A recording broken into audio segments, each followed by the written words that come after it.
बिस्मिल्लाहिर्रहमानिर्रहीम। Pakistan takes channel के आज के प्रोग्राम में तमाम हाज़रीन को खुश आमदीद।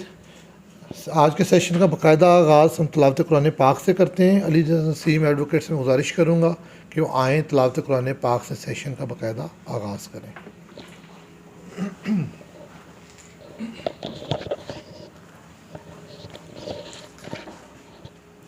आऊज़ बिल्लाहि मिनश्शैतानिर्रजीम बिस्मिल्लाहिर्रहमानिर्रहीम कुल हुवल्लाहु अहद अल्लाहुस समद लम यलिद वलम यूलद वलम यकुल लहु कुफुवन अहद।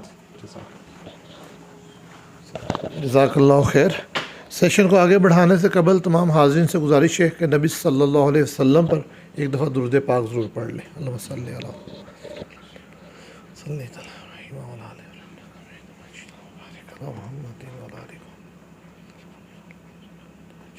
जैसा कि आपके इल्म में है कि इनकम टैक्स रिटर्न के हवाले से इस टाइम 30 सितंबर इंतहाई करीब है।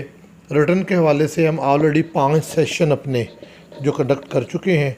इन सेशंस को डिटेल से करने का जो असल पर्पस मकसद है वो जो टैक्स रिटर्न के अंदर लॉ अप्लाई होने हैं करेक्ट तरीके से, दुरुस्त तरीके से, उसके मतलब हम प्रॉपर आगाही हासिल कर सकें। चूँकि खाली रिटर्न ओपन करना, नल के रिटर्न सबमिट कर लेना, गलत कॉलम फिल कर लेना, गलत कंसेप्ट के साथ फिल कर लेना, ये ना पता होना क्या एग्जेम्प्ट है, क्या टैक्सेबल है, क्या इस पे चार्जेबल है, क्या इसके बगैर है, तो वो चीज़ें कल को आपके लिए वो जो बाद में नोटिस का बायस भी बनती हैं, क्लाइंट भी दिक्कत में आता है और आपके लिए भी वो प्रोफेशनली वो एक अच्छी रिप्यूट का बायस नहीं होता। तो अपनी तमाम गलतियों को दुरुस्त करने के लिए हम सर मंशा सुखेरा साहब की हमने उनकी मेहरबानी है कि अपना कीमती वक्त दे रहे हैं और हमें एक एक टॉपिक के ऊपर इन डिटेल इसके ऊपर हमारी रहनुमाई कर रहे हैं। लास्ट सेशन में हमने कैपिटल गेन का जो कि एक मेन हेड है हमारी इनकम टैक्स रिटर्न के हवाले से, इनकम का जो मेन हेड है उसके अंदर हमने स्पेशली जो हमारी थी अपना विरासत के हवाले से और फाइल्स पे टैक्सेशन के हवाले से डिस्कशन की थी। आज कैपिटल गेंस के हवाले से ही जिसकी फ़र्दर वो काइंड ऑफ क्लासिफिकेशंस हैं एसेट्स की, उनकी टैक्सेशन चीज़ें उन पर डिटेल आगाही में सर से हासिल होगी इंशाअल्लाह।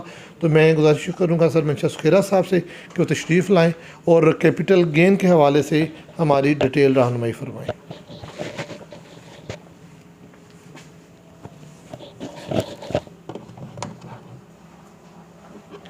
बिस्मिल्लाहिर्रहमानिर्रहीम। Honourable member of Pakistan tax channel, अस्सलाम वालेकुम। लास्ट टाइम जो हमने डिस्कस किया था capital gain with respect to different asset, capital assets, तो हमने एसेट उसमें कैपिटल गेन को 4 काइंड में क्लासीफाई किया था। नंबर 1 था सब सेक्शन 1 और सेक्शन 37 जो कि अंडर द नॉर्मल लॉ में इनकम में ऐड होगा और टैक्सेशन होगी।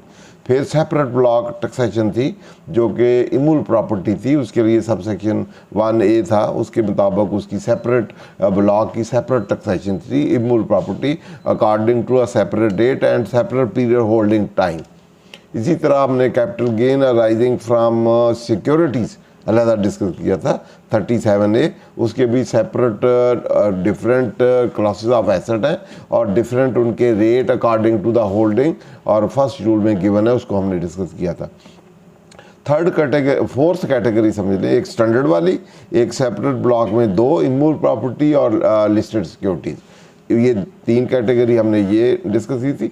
चौथी कैटेगरी हमने 79 के रेफरेंस से डिस्कस की थी जिसमें नो प्रॉफिट या गेन रिकॉग्नाइज होता है, वो हमने डिफरेंट कैटेगरी, गिफ्ट वाले हैं, इनहेरिटेंस वाले हैं, वो हमने डिस्कस किए थे।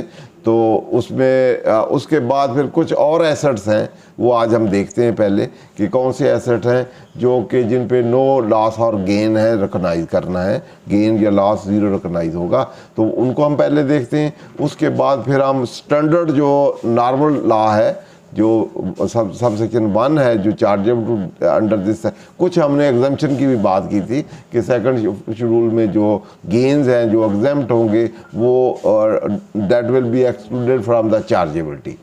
तो आज हम एक तो 0 वाले फर्दर कैपिटल एसेट या उनसे गेन राइज जो है वो डिस्कस करेंगे और उनकी टर्म एंड कंडीशन डिस्कस करेंगे। उसके बाद फिर हम एसेट जो स्टैंडर्ड में चार्ज होने हैं उनकी क्लासिफिकेशन करेंगे इनटू पर्सनल और बिजनेस एसेट। तो फिर जो डेफिनेशन ऑफ कैपिटल एसेट है उसको हम देखेंगे कि कैपिटल एसेट में से कौन से एक्सक्लूडेड है और उन एसेट पे गेन आता है तो वो कहाँ टैक्सेशन होना है। तो पहले यहाँ कौन सा होना है अंडर सेक्शन 37, उसमें से जो एसेट एक्सक्लूडेड होंगे तो वो कहाँ होने हैं या नहीं होने तो एग्जाम्प्ट होने, फिर हम उनकी क्लास देखेंगे। पर्सनल उसको डिवाइड करेंगे हम पर्सनल एंड बिजनेस एसेट, फिर उनको फर्दर डिवाइड करेंगे into movable and immovable asset. Movable asset को फिर आगे डिवाइड हम कर सकते हैं करंट और लॉन्ग टर्म के, शॉर्ट टर्म के, ट्रेडिंग एसेट या इन्वेस्टिंग एसेट, फिर उसके मुताबिक हम उनकी टैक्सेशन देखेंगे। तो इसलिए सबसे पहले क्योंकि 79 हमने डिस्कस कर लिया था, अब उसको ज़रूरत नहीं दोबारा, तो हम 95 सेक्शन पे चलते हैं। अब कुछ गेन जो अराइज होते हैं जब एक इंडिविजुअल बिजनेस आप सेल करते हैं टू द इंडिविजुअल किसी कंपनी को, तो उस सिचुएशन में वहाँ से जो गेन अराइज होता है तो वो वाला गेन जो है वो एग्जेम्प्ट होता है, या उसमें नो लॉस या लॉस हो या गेन हो रिकॉग्नाइज नहीं करते, subject to the condition specified दे रहे हैं। तो यहाँ disposal of business by individual to wholly owned company, जब आप कंपनी को बेचेंगे अपना बिजनेस, आपका रनिंग बिजनेस है, आपने उसके एसेट लायबिलिटी बेच दिए, कैपिटल सपोज उसमें 2 करोड़ था, बिक गया वो 2.5 करोड़ में, 50 लाख आपको गेन हुआ, तो वो गेन टैक्सेशन होगा कि नहीं होगा। आगे कंपनी में जितना आपका शेयर कैपिटल था, आपको या किसी और को उसके शेयर मिल गए, आपको कुछ शेयर मिल गए, बाकी दूसरों को मिल गए, सब्जेक्टिव दीज कंडीशन जो इसमें जो वहाँ से आपको गेन राइज होगा, एसेट माइनस लायबिलिटी करें तो आपका कैपिटल है, कैपिटल से ज़्यादा बिकेगा आपका तो आपको गेन होगा, जितना आपका उसका कैपिटल है बिजनेस कैपिटल, अगर कम का बिकेगा तो आपको लॉस होगा। ये लॉस या गेन जो है फॉर द पर्पज, अदरवाइज तो लॉस एग्जिस्ट करता है या गेन एग्जिस्ट करता है और कंप्यूट भी होता है, लेकिन for the purpose of taxation उसको हम रिकॉग्नाइज करेंगे या नहीं करेंगे, ये हमने यहाँ देखना है। तो ये भी आपके उसी जुमले में आता है, तो इसमें उसको नो लॉस गेन रिकॉग्नाइज होना है सब्जेक्ट टू द कंडीशन, यहाँ कंडीशन प्रोवाइडेड है, तो इसको हम देख लेते हैं क्योंकि अदरवाइज ये आपने कभी नहीं देखा होगा, तो यूजुअली आपकी वर्किंग में भी नहीं आता, लेकिन इसमें भी टैक्सेशन होती है, इसको हम देखते हैं। Where a resident individual here after refer to transfer disposal of all assets of the business of the transferor to the resident company, no loss and gain shall be taken to arise on the disposal if the condition are satisfied namely। अब इसमें पहली बात क्या हुई, सबसे पहले तो आपको एक वेर रेजिडेंट इंडिविजुअल अपना बिजनेस बेचता है टू द रेजिडेंट कंपनी, तो दोनों क्वालिफिकेशन है, ये ज़रूरी है, तो फिर नो लॉस गेन है। अगर आप रेजिडेंट नहीं है, नॉन रेजिडेंट है और का इधर बिजनेस है, वो बेचते हैं तो फिर गेन आपका चार्जेबल टू टैक्स है और रिकग्निशन भी है, लॉस की भी और गेन की भी, दोनों टैक्सेबिलिटी भी है और रिकग्निशन भी होनी है। नो लॉस फिर नहीं, नो लॉस या गेन का फिर कंसेप्ट नहीं होगा। पहली तो ये वाली फंडामेंटल कंडीशन है ट्रांसफेरर और ट्रांसफरी। ट्रांसफेरर कौन है, जो बिजनेस बेच रहा है, ट्रांसफरी कौन सा है, जो ले रहा है। कंपनी इसमें ट्रांसफरी है और ट्रांसफेरर कौन है, इंडिविजुअल है जो बिजनेस अपना बेच रहा है।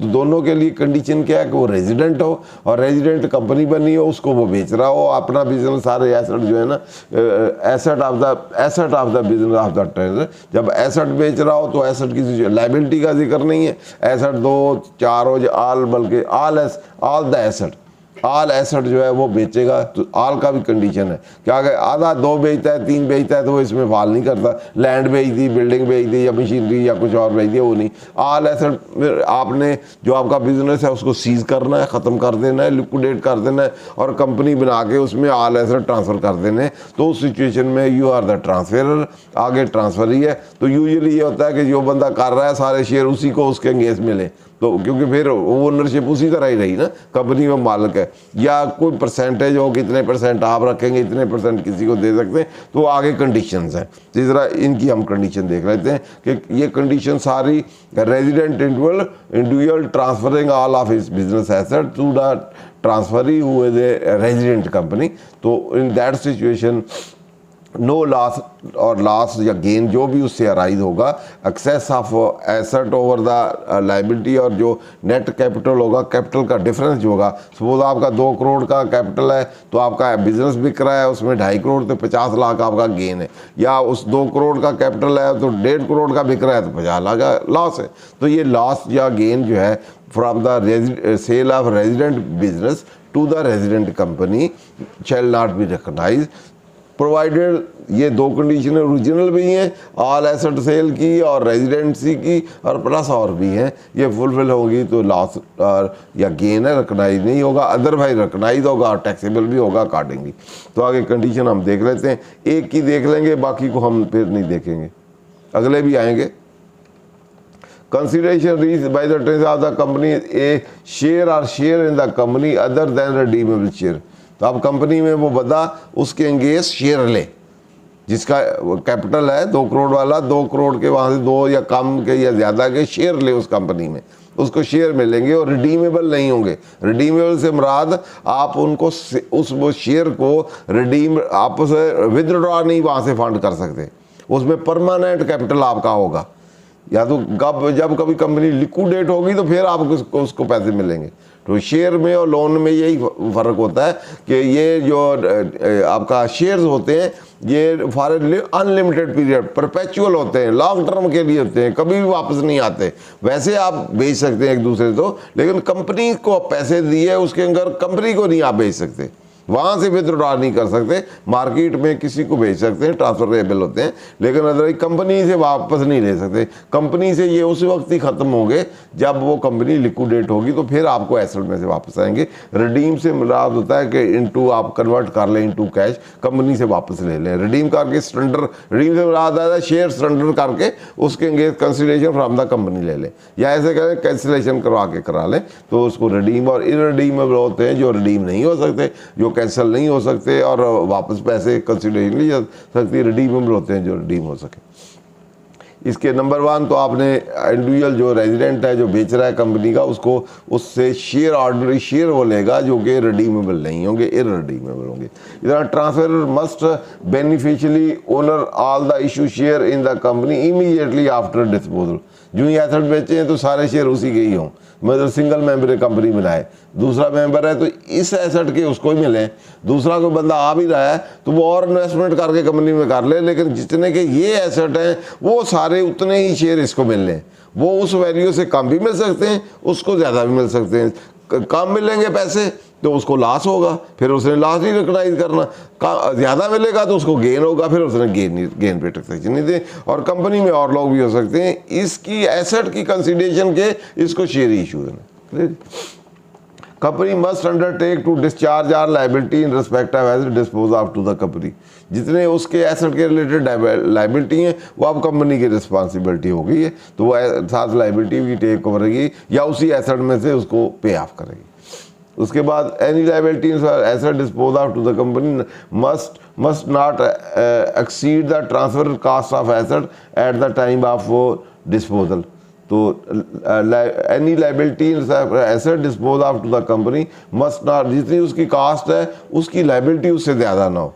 ठीक है, अगर आपने एसेट खरीदा हुआ है उसकी कॉरस्पॉन्डिंग क्रेडिट पे है तो लाइबिलिटी भी उससे ज़्यादा ना हो, ये कंडीशन भी जरूरी। ये नहीं कि 2 करोड़ का एसेट है आपने 50 करोड़ लाइबिलिटी उसमें डाली हुई, उसकी ये कंडीशन भी फुलफिल है। वो तो fair value market of share received by the transfer for the disposal must be substantially the same as the fair asset dispose of to the company less any liability has been undertaken discharge in respect. तो जो fair value of वो shares है, share से मुराद ये है कि आपके एसेट इतने लाइबिलिटी इतनी तो नेट इतना है, तो अब उसकी जो वर्थ है, वर्थ जो उसकी बिजनेस की कर रही है, तो वर्थ को आप डिफरेंट तरीक़ों से गेज कर सकते हैं। एक तो ये है कि एसेट है आज लाइबिलिटी लेस करें तो नेट वर्थ आ गई वही कैपिटल। दूसरा हर एसेट की वैल्यूएशन कर लें कि आज लैंड कितने की है, बिल्डिंग कितने की है, और दूसरा आपकी जो लॉन्ग टर्म एसेट है वो कितने के, स्टॉक एंड ट्रेड रिसीवेबल ये वो आज लाइबिलिटी की वैल्यूएशन कर लें और उसकी नेट वर्थ कर लें। तो नेट वर्थ वो जो होगी वो आपके कैपिटल से ज़्यादा भी हो सकती है, कम भी हो सकती है। अगर कम है तो वो कह रहे हैं कि फेयर वैल्यू के मुताबिक ही आपकी जो शेयर इशू है ना इन्फ्लेटेड हो ना वो अंडर हो, तो इससे मुराद ये है कि आपने शेयर जो इशू करने हैं उसकी वर्थ जो है उसके मुताबिक हो। ये ना हो कि आपकी 2 करोड़ की वर्थ है तो आप 10 करोड़ के शेयर कर लें पहले, ताकि आप जब बेचें तो उसमें कभी भी गेन ना आए। ठीक है, इसीलिए जो फेयर वैल्यू है वो जो भी उसकी वर्थ है उस कंपनी की, उस बिजनेस की, उस डेट को उसकी वर्थ आपने कैलकुलेट करनी है। एसेट की वैल्यूएशन भी, लायबिलिटी भी कि नेट वर्थ क्या बनी, फिर कैपिटल से आपने करना है और उतने शेयर आपने उस वर्थ के देने। वर्थ से ना ज़्यादा हो ना अंडर हो। ये इस पर company must not be exempt from tax for the tax year in which disposal take place. तो वो अगली कंपनी को जो बेच रहे हैं वो एग्जाम्प्ट भी ना हो, अगर एग्जाम्प्ट होगी तो फिर भी नहीं हो। उसके बाद where subsection 1 apply each of the asset acquired by the company shall be treated as having the same character. जो उधर आपने पढ़ा था फिर पढ़ लें इधर, ठीक है ना। आपने कहा ये क्या करेक्टर है, हर जगह करेक्टर आएंगे, ठीक है ना। Each of the asset acquired by the company shall be treated as having the same character as it had in the hand of the transfer. तो यहाँ भी आप ऊपर बात की है कि वो फेयर वैल्यू पे शेयर लेगा, अब आगे एसेट भी फेयर वैल्यू पे आएंगे, वो कास्ट नहीं रह जाएगी। करेक्टर और चीज़ है, कास्ट और चीज़ है। एसेट का जो बनावट है या चीज़ है या वैल्यू वो उसी तरह ही रहेगी, उसका क्वांटम या चीज़ या वो जो है वो कंडीशंस वो उसी तरह ही है जैसे वहाँ थी, ठीक है। करेक्टर गया asset acquired by the company shall be treated as the same character as had in the hand of the transfer। ये डेप्रिसिएशन है, ये दूसरी चीज़ें हैं, ये लाइफ है, ये कंडीशन है, वो उसकी जो फिजिकल कंडीशंस है या दूसरी चीज़ें वो या करेक्टर नेचर है, जो उसकी कैपेसिटी है या यूजेज है, जो चीज़ें हैं जो उसके रिलेटेड करेक्टर कंडीशंस हैं वो ऐसे ही हैं जैसे वो ही लिए, ठीक है ना। आपने जैसे इंडिविजुअल कहा था, कंपनी में भी सेम स्टेट में वो चलेगा उसी तरह से। Company cost in respect of acquisition asset shall be. अब कंपनी को कास्ट क्या होगी, वहाँ थी सेम एज द ट्रांसफर या जो डिसीज थी, यहाँ अब इसकी आप उससे कंपैरिजन भी कर सकते हैं। In case of depreciable asset और amortised intangible written value of the asset in before the disposal, यहाँ वो जो उसकी रिटर्न डाउन वैल्यू थी बिफोर द इंडिविजुअल बिजनेस में वो इधर कास्ट समझी जाएगी, clear.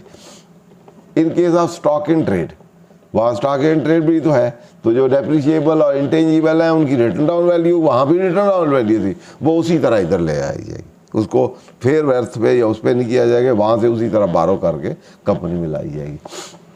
In case of stock in trade value for the tax purpose under subsection 35 that value, जो सेक्शन 35 है उसमें हर साल स्टॉक होता है कि कास्ट और net reliable value which ever is low, और कास्टिंग के डिफरेंट मेथड दिए हैं, मार्जिनल भी हैं, डायरेक्ट भी हैं, और उसमें FIFO है, LIFO है, स्पेसिफिक आइडेंटिफिकेशन मेथड है, और भी हैं। उसमें जो आपने फॉलो किया है कंसिस्टेंटली वही आपका सिस्टम रहेगा, उसके मुताबिक जो स्टॉक था वो आप लेंगे। In any other case transfer card eight the time of deal, जो उसकी कास्ट थी वो होगी, और कोई एसेट है तो इस तरह उसकी कास्ट की डिटर्मिनेशन होगी। और ये कंडीशन है जी बेटा, अगले भी है। If the immediately for the transfer has deducted allowed 34, 35, 22, 23, 24 inspector asset transfer which has not been set off against the transfer income the amount not set off against the transfer income the amount not set up shall be added to the deduction allowed in this section to the company। मतलब जो उधर को benefit थे या deduction थे नहीं हुए या कैरी फॉरवर्ड हुए तो वो इधर उसको मिल जाएंगे। यहाँ कैरी फॉरवर्ड डेप्रिसिएशन होती है या लॉसेज होते हैं तो वो जैसे इंडिविजुअल के थे उसी तरह वो कंपनी को मिल जाएंगे, कंपनी उसी तरह वो डिडक्शन लॉसेज वो उसी तरह ले सके। In the year in which transfer is made, अगले साल में ही वो जो डेप्रिसिएशन पड़ी हुई है अनअब्जॉर्ब्ड डेप्रिसिएशन तो वो कंपनी फिर अगले साल में क्लेम कर ले। Transfer cost in respect of share and stock received as a consideration for the transfer shall be in case of consideration of one share the transfer of cost transfer as determined class be less amount of any liability that company has under discharge, तो उसकी determination भी इस तरह हो जाएगी। In case of consider more than one share the amount of determined under class divided by the number of share, तो जितने share ने उससे आप कंसीडरेशन को डिवाइड कर लेंगे, पर शेयर की आ जाएगी और लायबिलिटी उसमें से लेस, या नेट वर्थ करके नंबर ऑफ शेयर से डिवाइड कर दें तो वो पर शेयर आपकी आ जाएगी। in determining whether transfer deduction under section 23-24 have been set off against income for the year in those deductions shall also be taken at the last। और deduction and पे दी जाएंगी, पहले उसके अपने साफ साफ किए जाए। क्लियर? ये है with regard to disposal of individual business to the new company या किसी कंपनी को। तो उस सिचुएशन में no loss recognise resident company और resident individual subject to this condition. अब नेक्स्ट कंपनी है disposal of AOP business to the company. अब एओपी है ऑलमोस्ट, अब ज़्यादा बंदे हैं तो उनका प्रोपोर्शनेट जो कैपिटल है उसके मुताबिक उनको शेयर मिले जाएंगे। ठीक है, अब कंपनी में तो उसी तरह एसेट लायबिलिटी और बाकी चीज़ें पहली लाइन पढ़ते हैं, बाकी चीज़ें हम ज़्यादा टाइम लगेगा, ज़रूरत नहीं, या कहते हैं तो देख लेते हैं। Resident association of person dispose of all asset of the business of the association to the resident company, no loss gain shall be taken to rise on the disposal if the following condition are satisfied, namely the consideration by the association for the is a share or share in the company other than redeemable। उसी तरह the association must own all the issue share in the company immediately after disposal। अब AOP को सारे share मिले। each member of association must have an interest in the share in the same proportion to the member interest in the business asset immediately। जितना उसका share capital था उसमें capital था, partner capital था, उसके मुताबिक उसको शेयर मिले। The company must undertake to discharge all the liability asset जो थे, वो जो लायबिलिटी है एओपी की वो कंपनी ने अंडरटेक करेगी, उसकी डिस्चार्ज करेगी। Any liability asset dispose of to the company must not reduce cost of asset at the time of disposal. जितनी कास्ट है उससे उसकी वैल्यू वहाँ बढ़ा के ना आप डालें, उतनी ही डालनी है क्या, ताकि उसी तरह एसेट उठा के लायबिलिटी उठा के उसी तरह लेके नहीं, वैल्यूएशन वाला चक्कर नहीं चलाना, और उतना ही कैपिटल दे के उसी तरह इशू कर देना। Fair market share receive by the association must be subsidy same and fair market asset dispose of to the, वो उन्हीं एसेट में लायबिलिटी को डिवाइड कर लेना आपने, जितने शेयर इशू करें, 100 का शेयर है 100 से डिवाइड कर नंबर ऑफ शेयर हो गए, और नंबर ऑफ शेयर को पार्टनर में डिस्ट्रीब्यूट कर देना कि उनके कैपिटल के मुताबिक। या कैपिटल 10 रुपये का शेयर है तो हर एक के कैपिटल को 10 से डिवाइड कर दें, तो हर एक के अपने अपने शेयर हो गए, इतने कंपनी में शेयर हो गए। आगे रिड्यूस बाई उसी तरह ही है, कंपनी मस्ट नॉट एग्जाम्प्ट उसी तरह ही बाकी। Each acquired company shall be treated has same character, और कास्ट ऑफ एसेट उसी तरह ही, डेप्रिशिएबल वाले एसेट को 12 तो बाकी चीज़ें एडजस्टमेंट ऑफ जितने भी 22-23 अलाउंसेज और एट द लास्ट उसी तरह। ठीक है, ओके। आगे नेक्स्ट वाला disposal of asset owned between wholly owned companies. Holi owned company जो है तो यूजुअली होता है कि एक होल्डिंग कंपनी होती है जो जिसकी आगे सब्सिडी कंपनी हो। सब्सिडी से मुराद उसने और कंपनियां बनाई और उसके शेयर, उसका शेयर ओनर जो है वो होल्डिंग कंपनी हो, तो उसको सब्सिडी कहते हैं। तो सब्सिडी में यूजुअली 100% ओन होती हैं कि सारे शेयर उसके हों। बाद 50% से ऊपर हो तो उसको होली कहते हैं। बाद इन्वेस्टमेंट भी कहते हैं 10%, 20 एसोसिएटेड कंपनी भी कहते हैं 20% से ज़्यादा हो या 10 से ज़्यादा हो, 10 से कम हो तो मेयर इन्वेस्टमेंट होती है। तो ये होली ओन्ड कंपनी और आपकी एसोसिएटेड अंडरटेकिंग ये डिफरेंट कंसेप्ट है। तो होल्डिंग कंपनी में होली ओन्ड कंपनी जो है वो आपस में अगर होल्डिंग कंपनी जो है होली ओन्ड कंपनी को बेचती है तो उस इन्वेस्टमेंट से सपोज एक कंपनी है होल्डिंग कंपनी है, उसने बी कंपनी बनाई हुई है कोई और, उसके सारे शेयर उसके पास हैं, उसको हम कहेंगे होली ओन्ड। एक कंपनी है, उसने एक और कंपनी बना दी और उसके शेयर सारे अपने खुद लेके अब उसकी बैलेंस शीट में इन्वेस्टमेंट होगा, उसके कंपनी जो होली ओन्ड होगी उसमें होगा शेयर कैपिटल, तो यहाँ दूसरी कंपनी जो होगी उसमें होगा इन्वेस्टमेंट इन ABC जो भी कंपनी है। तो अब उसकी सारी इन्वेस्टमेंट उसने उधर की हुई है, तो यहाँ इसके एसेट में पड़ा हुआ है वो अमाउंट। अब उसने उसको डिस्पोज ऑफ करना है तो वो शेयर सारे डिस्पोज ऑफ करेगा। जब उस कंपनी को सारी को डिस्पोज ऑफ करेगा या उसके एसेट लायबिलिटी डिस्पोज ऑफ करेगा तो उसकी जो इन्वेस्टमेंट है उससे डिस्पोजल प्रोसीड कंपैरिजन करेगा तो डिफरेंस या लॉस होगा या गेन होगा। तो उसके शेयर उसने बेचने हैं, सारे शेयर बेचेगा तो सारा एसेट लायबिलिटी बिक जाएगी, पूरी अंडरटेकिंग पूरी होली ओन्ड कंपनी बिक जाएगी। अब वो होली ओन्ड कंपनी अगर होल्डिंग कंपनी ने बेचनी है तो उसमें लॉस गेन जो है जो भी आएगा, जितने उसकी शेयर वर्थ है वो रिकॉग्नाइज नहीं किया जाएगा, ना गेन ना लॉस ना ही टैक्सेशन उस पर होगी, प्रोवाइडेड कि ये कंडीशन जो है इसमें पूरी हो। इसके हम कंडीशन उसी तरह where a resident company hereafter to transfer, तो रेजिडेंट कंपनी हो dispose of an asset to another resident company, here transfer it, no loss gain shall be taken into right in disposal if the following condition. तो दोनों resident company हो, जो seller है वो भी, जो बायर है वो भी, वो दोनों रेजिडेंट हो, तो उस सिचुएशन में अगर एक सेलर जो ट्रांसफेरर है वो बेचता है दूसरे को, तो उस सिचुएशन में फिर वो लॉस गेन रिकॉग्नाइज नहीं हो। Provided both company belong to wholly owned group of resident company at the time of disposal. तो वो जो जिसको बेच रहा है बायर सेलर है वो दोनों ही होली ओन्ड, तो जिस ए कंपनी के शेयर बी को वो बेच रहा है, खुद ही बेच रहा है, मतलब उसके पास एक इन्वेस्टमेंट, एक से इन्वेस्टमेंट ट्रांसफ़र हो जाएगी बी में। बी के शेयर, ए के शेयर बेच दिए उसने बी को, होल्डिंग कंपनी ने। पहले उसकी इन्वेस्टमेंट थी इन द ए, अब इन्वेस्टमेंट किस होगी? In the B. Investment change हुई है, करेक्टरिस्टिक एसेट उसी तरह है, लेकिन कंपनी का स्टेटस बदल गया है। अब ट्रांसफरर से ट्रांसफरी में ए से वो एसेट लाइबिलिटी कहाँ ट्रांसफ़र हो गए? ए से बी में हो गए, या ए बी उधर ही है, उस शेयर जो है वो अब उसके पास हो गए, दूसरी बी के शेयर हो गए। ए वाले उसने एक्सचेंज कर लिए विद बी, ए वाले बेच दिए और किसको बेचे हैं? बी को। तो बी वाले शेयर जो है उसने उसे ले लिए या अमाउंट ले लिए। अब उसका मालक जो है वो सब सीडी का कौन मालक हो गया? बी मालक होगी। बी ने होल्डिंग कंपनी से, वो भी इसी की ओन्ड है, उसमें ऑलरेडी शेयर है। ऐसे समझ ले कि होल्डिंग कंपनी में एक ए में भी इन्वेस्टमेंट, ए के भी सारे होल्डिंग कंपनी के पास शेयर हैं, बी के भी सारे शेयर जो है होल्डिंग कंपनी में। अब होल्डिंग कंपनी ए वाले शेयर सारे जो है वो बेच देती है बी को। बी वाले तो ऑलरेडी है, तो बी में ए वाले चले जाते हैं। अब बी ने एक्वायर कर लिए ए कंपनी के सारे शेयर इन्वेस्टमेंट कर दी होल्डिंग के पास, दोनों के इसके थे। अब होल्डिंग ने इधर वाले ये बेच दिए उसको, पहले अपने पास से, अपने से होल्डिंग बिक के वहाँ चलेगी और उसके शेयर इसके पास ही। तो इस तरह इंटरचेंजेस जो है, एक होल्डिंग कंपनी के शेयर पहले दोनों के इसके पास थे, अब एक के दूसरी को बेच दिए बी वाली को। तो इस सिचुएशन में होल्डिंग कंपनी जो है, जो बेच रही है, उसको उस पर गेन है या लॉस है, क्योंकि फिर भी अल्टीमेट ओनरशिप किसकी रही? वो होल्डिंग कंपनी की।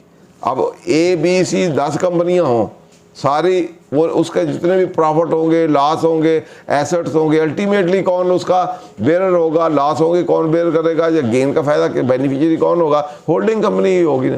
तो होल्डिंग कंपनी अब एसेट या कोई चीज़ ए कंपनी से बी में, सी में, या खुद अपने पास से लाए या दे, उससे कोई फर्क नहीं पड़ता।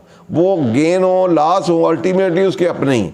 आप समझ ले, आप हैं तो एक बंदा है, उसने 10 कंपनियां बनाई है, इसके एसेट लायबिलिटी उधर ट्रांसफर कर दे, उधर से इधर कर दे, तो विद इन उसके ही रहेगा। और purchase sale unless enter outsider को परचेज सेल ना की जाए, उस वक्त तक कोई गेन या लॉस प्रॉफिट नहीं होते। तो ऑल्दो कंपनी जो है वो लीगल एंटिटी होती है, हम ये समझते हैं कि लीगल एंटिटी में इंडिपेंडेंट है, जो भी किसी को बेचेगा उसमें प्रॉफिट लॉस होगा, लेकिन क्योंकि ownership owned by one person है या एक कंपनी से है, इस वजह से फेयर वैल्यू पे हर कोई एसेट लायबिलिटी रिकॉग्नाइज करता रहेगा। अल्टीमेटली इंटर ट्रांजैक्शन एडजस्ट हो जाएंगे और इंटरनल प्रॉफिट जो आपस में बेचने सेलने से हो गए, इंटरनल प्रॉफिट वो कैंसिल हो जाएंगे। वो अल्टीमेटली उसको कैंसिल करना होगा, क्योंकि कोई भी बंदा अपने आप को बेच के प्रॉफिट नहीं कमा सकता। गेन या लॉस, आप कहें जी आज मेरी ये प्रॉपर्टी पड़ी है 1 करोड़ की, कल ये 2 करोड़ की होगी तो मुझे करोड़ का प्रॉफिट हो गया, फिर कहें 3 करोड़ की होगी, अब 1 करोड़ और प्रॉफिट हो गया। अनलेस एंटर थर्ड पार्टी को ओनरशिप, टाइटल, इंटरेस्ट ट्रांसफर नहीं होते, बेचते नहीं, तो गेन रिकॉग्नाइज नहीं होता। डिस्पोजल इसमें मेन कंडीशन है। अपने आप को आपकी कास्ट ही समझी जाएगी। अनलेस एंटर सेल नहीं करते तो उस वक्त आपको अनरियलाइज गेन तो हो सकता है, उसको नोशनल गेन तो हम कह सकते हैं कि इतना होगा, लेकिन वो एक्चुअल गेन या लॉस नहीं है unless it is disposal to the other. इसी तरह कॉर्पोरेट कल्चर में भी ऐसे ही है। जब आप 8-10 सब्सिडी हैं या होल्डिंग है, holding company versus subsidy company, या सब्सिडी वर्सेस सब्सिडी कंपनी, या सब्सिडी टू होल्डिंग कंपनी, या वाइस वर्सा, जो भी ट्रांजैक्शन होंगे उसमें जो भी मार्जिन ऑफ प्रॉफिट्स होंगे वो अल्टीमेटली, या ट्रांजैक्शन बाइंग सेल भी आपस में हो सकती है। सपोज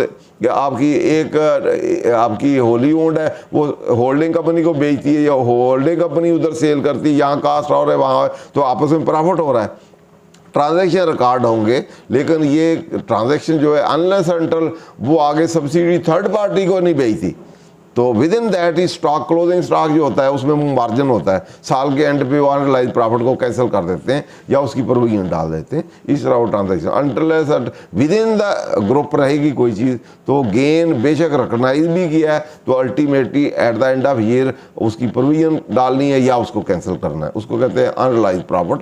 या प्रोविजन डाल के ख़त्म करना है या एलिमिनेट कर देना है। अनलेस थर्ड पार्टी को चला जाएगा तो फिर वो रिकॉग्नाइज होगा। तो बेसिक कंसेप्ट ये है कि अपने आप को ही आप बेच के या अपनी कंपनियों को बेच के अल्टीमेटली, क्योंकि अल्टीमेट डेस्टिनेशन तो होल्डिंग कंपनी की है, ओनर भी वही है, तो इसलिए फिर वो उस पर प्रॉफिट नहीं होता। तो ये उस कंसेप्ट को सामने रखते हुए कि अपने आप को बेच के आप प्रॉफिट नहीं कमा सकते, तो होली ओन्ड होना ज़रूरी है। अगर इसके अंदर कोई थर्ड पार्टी है, 10% शेयर किसी और के पास है, तो फिर वो ये कंसेप्ट अप्लाई नहीं होगा, क्योंकि थर्ड पार्टी आ गई। अब एक और लोग हैं इसमें, उसमें 10% है, तो 10% मार्जिन जो है उसमें तो मार्जिन है, वो प्रॉफिट हो रहा है। तो इसलिए 100% ओन होना उसी बंदे की ओनरशिप या होल्डिंग की ओनरशिप वो ज़रूरी है। तो ये बाकी चीज़ें उसी तरह है। बहुत कंपनी प्लांट होल्ड और transfer investor discharge liability in respect asset, any liability in respect asset must not exceed transfer cost of, उसी तरह बाकी कंडीशन है ऑलमोस्ट उसी तरह। ये टू होली ओन कंपनी थी, उस सिचुएशन में वो होल्डिंग कंपनी की इंटर ट्रांसफ़र है, तो उस सिचुएशन में बाकी ऑलमोस्ट कंपनी। अब एंड पे है dispose of under scheme of arrangement and reconstruction. तो ये मर्जर स्कीम्स होती हैं, या आप शेयर कैपिटल जो है उसकी रीस्ट्रक्चरिंग कर लेते हैं। वो 10 रुपये का शेयर है, पहले आप कह रहे हैं जी इसको हम 100 रुपये का एक शेयर कर लेते हैं, या हम शेयर कैपिटल को रिड्यूस कर लेते हैं, या दो कंपनियां उनको आप मर्ज करके तीसरी कंपनी बना लेते हैं, अमेलगमेट कर लेते हैं, या एक और नई बना के दो उसमें मर्ज कर लेते हैं, या डी मर्ज कर लेते हैं। तो इस सिचुएशन में मर्जर हो, अमेलगमेशन हो, या आपकी रीअरेंजमेंट हो, शेयर कैपिटल की रीस्ट्रक्चरिंग हो, तो उन सिचुएशन में जो स्ट्रक्चरल चेंजेस आती हैं या मर्जर कंपनी आती हैं, या उसमें एसेट लायबिलिटी का से ज़्यादा कंसिडरेशन आती है या कम आती है, उसमें भी इसी तरह लॉस जो गेन जो है वो रिकॉग्नाइज नहीं होगा।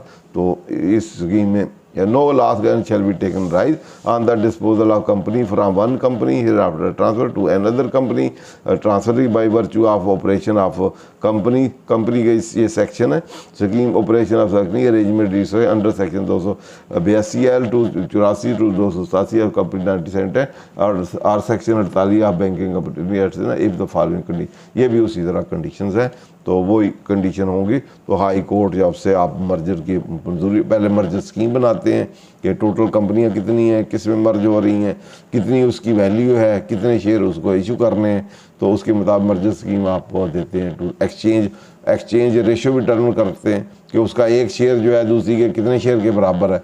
तो वो मर्जर स्कीम बनाने के बाद उसकी स्पेशल रेजोल्यूशन ऑर्डिनरी दूसरी रेजोल्यूशन से करके स्कीम बना के कोर्ट को, या पहले कोर्ट में ही सारी मर्जर स्कीम अप्रूव होती थी, अब वो सीप को आप पहले देते हैं, तो सीप से फिर आप हाई कोर्ट या वहाँ से ऑर्डर लेते हैं। तो वो सिचुएशन है, तो उस सिचुएशन में आप फिर वो जो गेन या लॉस उससे अराइज होगा। जो मर्जरिंग कंपनी है इनटू मर्जर कंपनी जो डिस्पोज ऑफ हो रही हैं, तो वो उसके जो शेयर होल्डर या जो भी होंगे, तो उसमें गेन या लॉस जो है ना वो फिर रिकॉग्नाइज नहीं होगा, प्रोवाइडेड जो कंडीशंस हैं इसमें वो सारी फुलफिल हो। आगे नेक्स्ट बिट, ये स्टेट बैंक ये वो सारे उसी तरह सारी कंडीशनें, तो यहाँ तक ये ख़त्म हुआ। तो अब हमारा नो लॉस नो गेन वाला एरिया जो है कि किन पे आपने रिकॉग्नाइज नहीं करना। मेरा ख्याल 5 कैटेगरी 79 में थी, बाकी 5 कैटेगरी वो transmission, gift, inheritance, liquidation of company, partnership, compulsory acquisition, वो 5-6 कैटेगरी उधर थी जिसमें लॉस या गेन रिकॉग्नाइज नहीं करना। तो बाकी ये 4 कैटेगरी मेरे ख्याल 4 ही आई है इधर, 4 कैटेगरी इधर है, 4 और 5 तकरीबन 9 कैटेगरी टोटल है जहाँ नो लॉस रिकॉग्नाइज होना है, और लेकिन सब्जेक्ट टू द कंडीशन जो उनमें सेट फोर्थ हैं या उसके अकॉर्डिंग। अब हम डिस्कस करते हैं।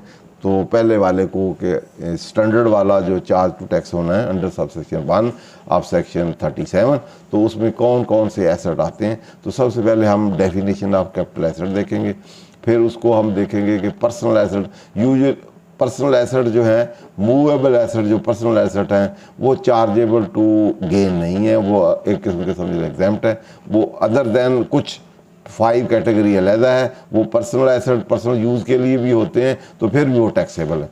तो उसको हम देख लेते हैं। तो फिर हम पर्सनल में और बिज़नेस में जाएंगे। फिर बिज़नेस में जब जाएंगे तो फिर हम देखेंगे क्या बिज़नेस पे भी उस पर गेन आता है, तो बिज़नेस में चार्जेबल टैक्स है, और कौन सा कैपिटल गेन में चार्जेबल टैक्स अंडर सेक्शन 37 है। तो बिजनेस एसेट को भी गेन लॉस में हम देखेंगे, और यहाँ के भी देखेंगे, और साथ एग्जम्पशन वाले भी देखेंगे, और क्लासेस ऑफ एसेट भी हम देखेंगे। साथ ही एक बैलेंस शीट का या पर्सनल एसेट का हम वेल्थ के एसेट जो होते हैं उनको रिव्यू कर लेंगे। साथ ही हम किसी बैलेंस शीट को सीक्वेंस वाइज एनालिसिस कर लेंगे कि इस पर गेन आएगा तो कहाँ चार्ज होगा, वहाँ होगा, यहाँ होगा। तो सबसे stock in trade, consumer stores और raw material held for the purpose of business. तो ये स्टॉक एंड ट्रेड जो आपका होता है, रॉ मटेरियल हो गया, फिनिश गुड होगी, work in progress, store space होंगे, तो ये एक्सक्लूडेड है। ये इनसे प्रॉफिट गेन होगा, इस पर गेन लॉस नहीं होगा, बल्कि ये क्योंकि आप यूजुअली ट्रेड करते हैं तो इसको हम ट्रेडिंग प्रॉफिट कहते हैं, या अगर आप कम पे बेचेंगे तो लॉस कहेंगे, या ऐसे कह लें प्रॉफिट लॉस। ये गेन लॉस नहीं होता, ये प्रॉफिट लॉस होता है। उस पर आप बेचेंगे चीज़ और यूजुअली रेगुलर ये काम है आपका। तो इसको एसेट जो होते हैं उनको हम trading asset, working capital asset या फ्लक्चुएटिंग एसेट कहते हैं, जो कि रेगुलरली वो यूज़ हो फ्रीक्वेंसी के साथ। यूजुअली ट्रेड का काम हम करें, यूजुअली गुड्स और सर्विसेज इसमें आती हैं, इनका जो हम काम करते हैं, जो हमारे स्टॉक एंड ट्रेड में होती हैं, तो परचेजेज होती हैं, फिनिश गुड्स होती हैं, ये सारी। तो वो रॉ मटेरियल भी हो सकता है, फैक्ट्री भी हो सकती है आपकी, ट्रेडर भी आप हो सकते हैं, रिटेलर भी हो सकते हैं, डिस्ट्रीब्यूटर भी हो सकते हैं, वो सारे आप, या सर्विस प्रोवाइडर भी हो सकते हैं। तो उनके जितने भी एसेट, उनको फ्लक्चुएटिंग एसेट, फ्लक्चुएशन कहते हैं कि वो अपनी नेचर चेंज करते रहते हैं। आज आपने परचेज की है जब, तो आपके पास गुड्स है, गुड्स ने कॉरस्पॉन्डिंग, या आपने कैश दी है, गुड्स को आपने कैश को गुड्स में ट्रांसफॉर्म किया, या आपने उधार की है तो क्रेडिटर आ गया। अब क्रेडिटर के बाद गुड्स को आपने प्रोसेस आगे किया, गुड्स को आपने उससे वर्किंग प्रोसेस में किया, फिर उसको प्रोडक्शन में ट्रांसफ़र, फिनिश गुड में ट्रांसफ़र किया, फिनिश गुड पर आपने फिर वो स्टॉक, उसको हम जब वो प्रोसेस में है तो उसको कहेंगे स्टॉक एंड ट्रेड है। स्टॉक एंड ट्रेड के बाद फिर हमने डिस्पोजल किया, तो कैश पे किया तो कैश आ गया, अगर कैश पे नहीं उधार पे किया तो वो रिसीवेबल बन गया। अब रिसीवेबल से फिर हमने कैश कलेक्ट किया, या बैंक किया, या ट्रांसफ़र होकर किया। तो इसलिए ये फ्लक्चुएट कहते रहते हैं, एक से स्टार्ट होके इसको हम इसलिए वर्किंग कैपिटल या सर्कुलेटिंग एसेट, या ये अब ट्रेडिंग एसेट, एसेट लाइबिलिटी, जो करंट एसेट लाइबिलिटी हैं, इनको आप सर्कुलेटिंग एसेट या लाइबिलिटी, या फ्लक्चुएटिंग एसेट या लाइबिलिटी, या ट्रेडिंग में जिसका पर्पस बाइंग एंड सेलिंग हो, जिस चीज़ को बाइंग, यूजिंग, ट्रांसफरिंग, यूज़ करना हो विद इन, यूजुअली इसकी कंडीशन होती है कि विद इन ईयर आप इसको या डिस्पोज ऑफ करते हैं, या इसको यूज़ करते हैं, या ट्रांसफॉर्म करते हैं इनटू अनदर एसेट।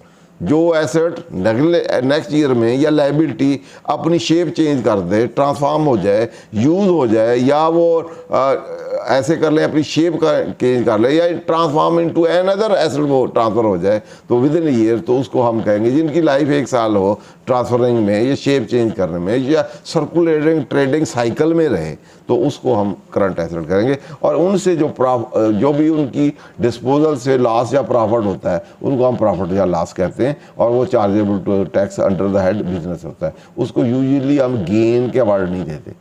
गेन में पहले कहा था, गेन या लॉस वो होता है जो लॉन्ग टर्म एसेट हो या लॉन्ग टर्म इन्वेस्टमेंट हो, जिसमें जस्ट ट्रेडिंग की वजह से यूजुअली इमूवेबल प्रॉपर्टी से कनेक्टेड होता है, गुड्स से उससे नहीं होता, जो सर्विसेज से, वो इमूवेबल प्रॉपर्टी से, या नेचर ऑफ एसेट ऐसी है जो लॉन्ग टर्म आपका या ड्यूरेबल एसेट हो, लॉन्ग टर्म के लिए आपने, जिसमें इंटेंशन टू रीसेल ना हो, आपने रखा हो, तो उसके, क्योंकि उसका जो उसमें जो प्रॉफिट आएगा वो इन द नेचर ऑफ गेन होगा, क्योंकि उसमें ट्रेडिंग की वजह से, बाइंग सेलिंग की वजह से गेन नहीं हो रहा, उसमें होल्डिंग की वजह से हो रहा है। लॉन्ग टर्म आप होल्ड करेंगे तो लॉस भी हो सकता है due to fluctuation in prices या एक्सचेंज करेंसी, ये वो एटसेट्रा, तो उसमें गेन का एलिमेंट ज़रूर है। गेन से बरात ड्यू टू होल्डिंग टाइम, ज़्यादा होल्डिंग टाइम की वजह से जो उसमें उसकी प्राइस इंक्रीज, इन्फ्लेट या डिफ्लेट हो रही है, वो शामिल है उसमें। उसमें जस्ट बाइंग सेलिंग का ट्रेडिंग नहीं है, आपकी ट्रेडिंग की वजह से उसमें मार्जिन नहीं है,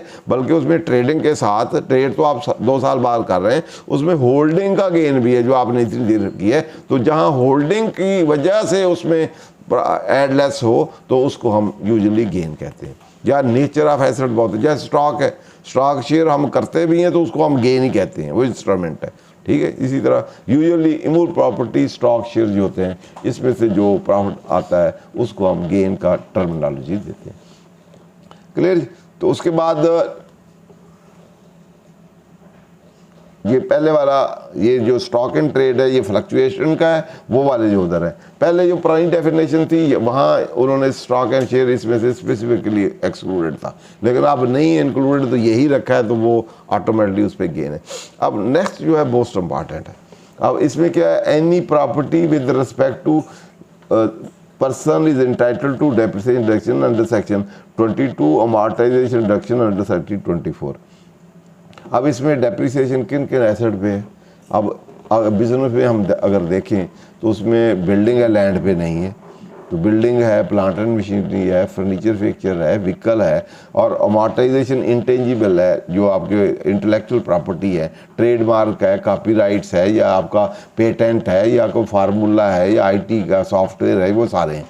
तो वो ये वाले एसेट जो है इन पे गेन लॉस होगा, जिन पे डेप्रिसिएशन है, तो वो गेन लॉस तो होगा, क्योंकि होल्डिंग की आपने पर्पज ऑफ सेलिंग तो नहीं है आपका, लॉन्ग टर्म आपने गेन तो होगा, लेकिन वो इस हेड में चार्जेबल टू टैक्स नहीं होगा, उसको हम कैपिटल एसेट नहीं कहेंगे। इवन दो वो कैपिटल एसेट है, लेकिन वो बिजनेस कैपिटल एसेट है, वो for the purpose of section 37 नहीं है। यहाँ उस पर जो गेन डिस्पोजल करेंगे तो गेन लॉस तो होगा उस पर भी, लेकिन वो gain loss business gain loss होगा। और जो सेक्शन है वो सेक्शन 23, 24, उसमें इटसेल्फ कहा हुआ है कि इसमें जो गेन लॉस होगा वो deem to be chargeable under that section 20, वो बिजनेस का गेन में, जहाँ बिजनेस हम उस सेक्शन 18 को पढ़ते हैं तो सबसे पहले उसमें लिखा हुआ है प्रॉफिट एंड गेन्स। तो गेन उसको रेफर कर रहा है जो उस बिल्डिंग पे, प्लांट मशीनरी पे, या इन एसेट पे हो रहा है, या वहाँ भी एसेट हो सकते हैं, या इंटेंजिबल्स हैं, ये जो जितने दूसरे एसेट हैं वहाँ भी हो सकते हैं। तो वहाँ बिजनेस में होंगे, तो वहाँ जो आपके इंटेंजिबल्स हैं, जैसे कॉपीराइट्स हैं, ये वो, उस पे वो बिजनेस वाला नहीं होगा, उसको डिस्पोजल करेंगे तो जो जिस पे अमॉर्टाइजेशन या वो है वो उधर ही होगा, वो बिजनेस में ही गेन शामिल होगा। वो यहाँ वाला जैसे फिक्स एसेट जो है, प्लांट मशीनरी, कंप्यूटर, जो इतने भी हैं वो, जिन पे डेप्रिसिएशन, वो इस तरह इंटेंजिबल्स जिन पे अमॉर्टाइजेशन है, वो भी उनका प्रॉफिट गेन कैलकुलेट करके वहीं चार्जेबल टैक्स होगा, यहाँ नहीं होगा। यहाँ अगर आपके पास एसेट है, अब इसमें एक क्वेश्चन मोस्ट इम्पॉर्टेंट है कि जैसे लैंड है, लैंड पे डेप्रिसिएशन नहीं है, तो क्या बिजनेस वाले में जो लैंड है उसमें डेफिनेशन तो नहीं है, तो क्या वो कैपिटल की इस डेफिनेशन में फॉल करता है कि नहीं करता? उस पे लैंड पे, बिजनेस लैंड पे क्या कैपिटल गेन सेक्शन 37 में होगा, या उसका गेन भी वहाँ होगा? हैं? वो कैसे?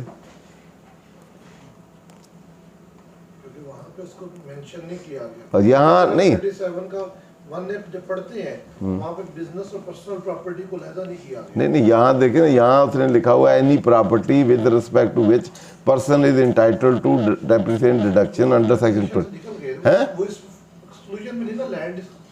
हाँ, लैंड इस एक्सक्लूजन में नहीं है, लेकिन फिर भी इधर नहीं है। अब हम वहाँ सेक्शन 22 को देखते हैं, उसमें गेन ही नहीं आता, लैंड डिस्पोजल पे को गेन ही नहीं, क्योंकि उसकी कास्ट को ही डिस्पोजल प्राइस समझा जाता है। जो बिजनेस लैंड यूज होती है उसकी जो कास्ट होती है, डिस्पोजल प्राइस भी उसी को कहा जाता है कि ये डिस्पोजल प्राइस है, इसलिए उसमें गेन ही नहीं राइज होता। अब सेक्शन 22 देखें, क्योंकि 18 अमेंडमेंट से पहले गेन लॉस जो इमूवेबल प्रॉपर्टी पे था वो चार्जेबल डोमेन में ही नहीं था फेडरेशन में ना, तो उस वक्त की वो एंट्री है, उसमें जितना भी बिल्डिंग वाला या लैंड इमूव प्रॉपर्टी थी वो गेन रिकॉग्नाइज ही नहीं होता था, या उसको इस तरह मैनेज किया गया था लॉ में। हाँ जी, इसमें आगे देखें डेफिनेशन।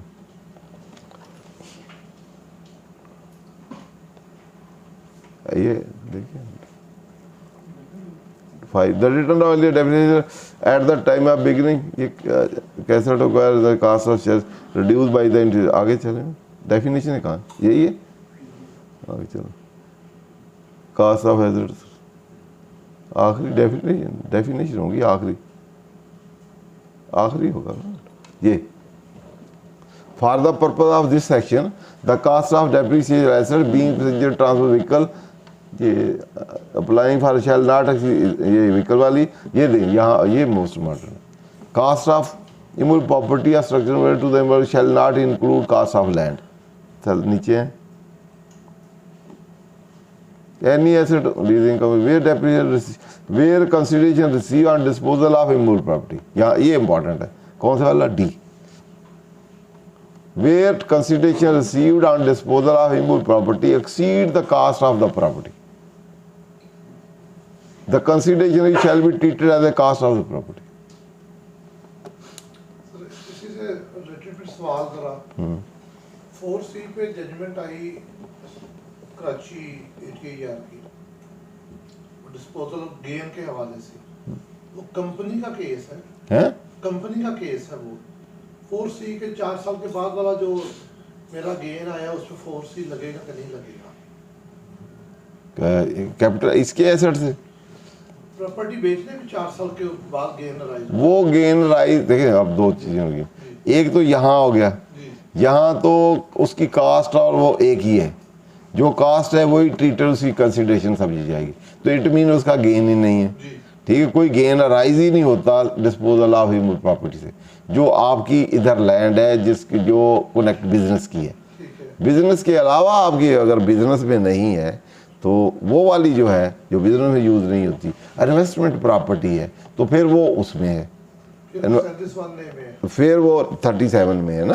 अब प्रॉपर्टी ये आपकी एक तो आपके फिक्स एसेट होते हैं, लैंड बिल्डिंग प्लांट, एक आपने इन्वेस्टमेंट में रखी होती है, held for not for sale, वो इन्वेस्टमेंट, हाँ, तो वो अगर आपकी है वो प्रॉपर्टी है, तो जो फिक्स एसेट के शेड्यूल में नहीं है, तो वो वाली प्रॉपर्टी जो है लॉन्ग टर्म होल्डिंग के लिए गेन के लिए रखी है, तो उस पे जो गेन होगा वो यहाँ नहीं होगा, वो आएगा उधर। इस तरह तीसरी जो अगर आप ट्रेडिंग की बाइंग सेलिंग करते हैं, ये रियल एस्टेट वाले हैं, वो आगे स्टॉक इन ट्रेड में होगी, उसको हम गेन समझेंगे और उसको प्रॉफिट समझेंगे, उसकी डिस्पोजल से होगा जो आएगा उसको प्रॉफिट समझेंगे, जो हेल्ड एज इन्वेस्टमेंट समझेंगे जिसमें डेप्रिसिएशन वगैरह नहीं होगी, तो वो आपका गेन 37 में होगा।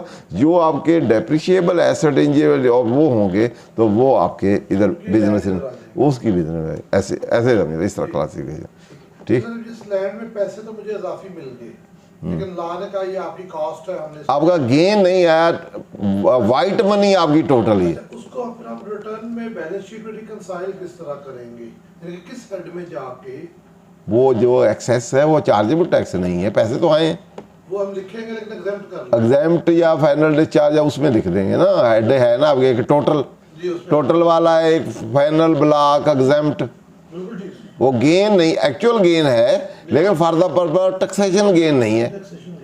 और जैसे आप गिफ्ट आता है, गिफ्ट पैसे तो आए हैं या पैसे आपको करोड़ में 90 का आ गया, ठीक है ना, डायरेक्ट डाल देते हैं, ऊपर डाल लेंगे कैश में, नीचे इनफ्लो में डाल लेंगे, लेकिन वो गेन तो है, लेकिन for the purpose of taxation income tax law में नहीं है, कैपिटल नेचर की रिसीट है। तो ये भी इसी तरह ही है, आई तो है कंसिडरेशन करोड़, आप 50 साल पहले आपने ज़मीन खरीदी करोड़ की, तो अब आप 50 करोड़ की होगी, तो अब 40 करोड़ जो है या 49 करोड़ सारा ही प्रॉफिट है ना, गेन ही है ना।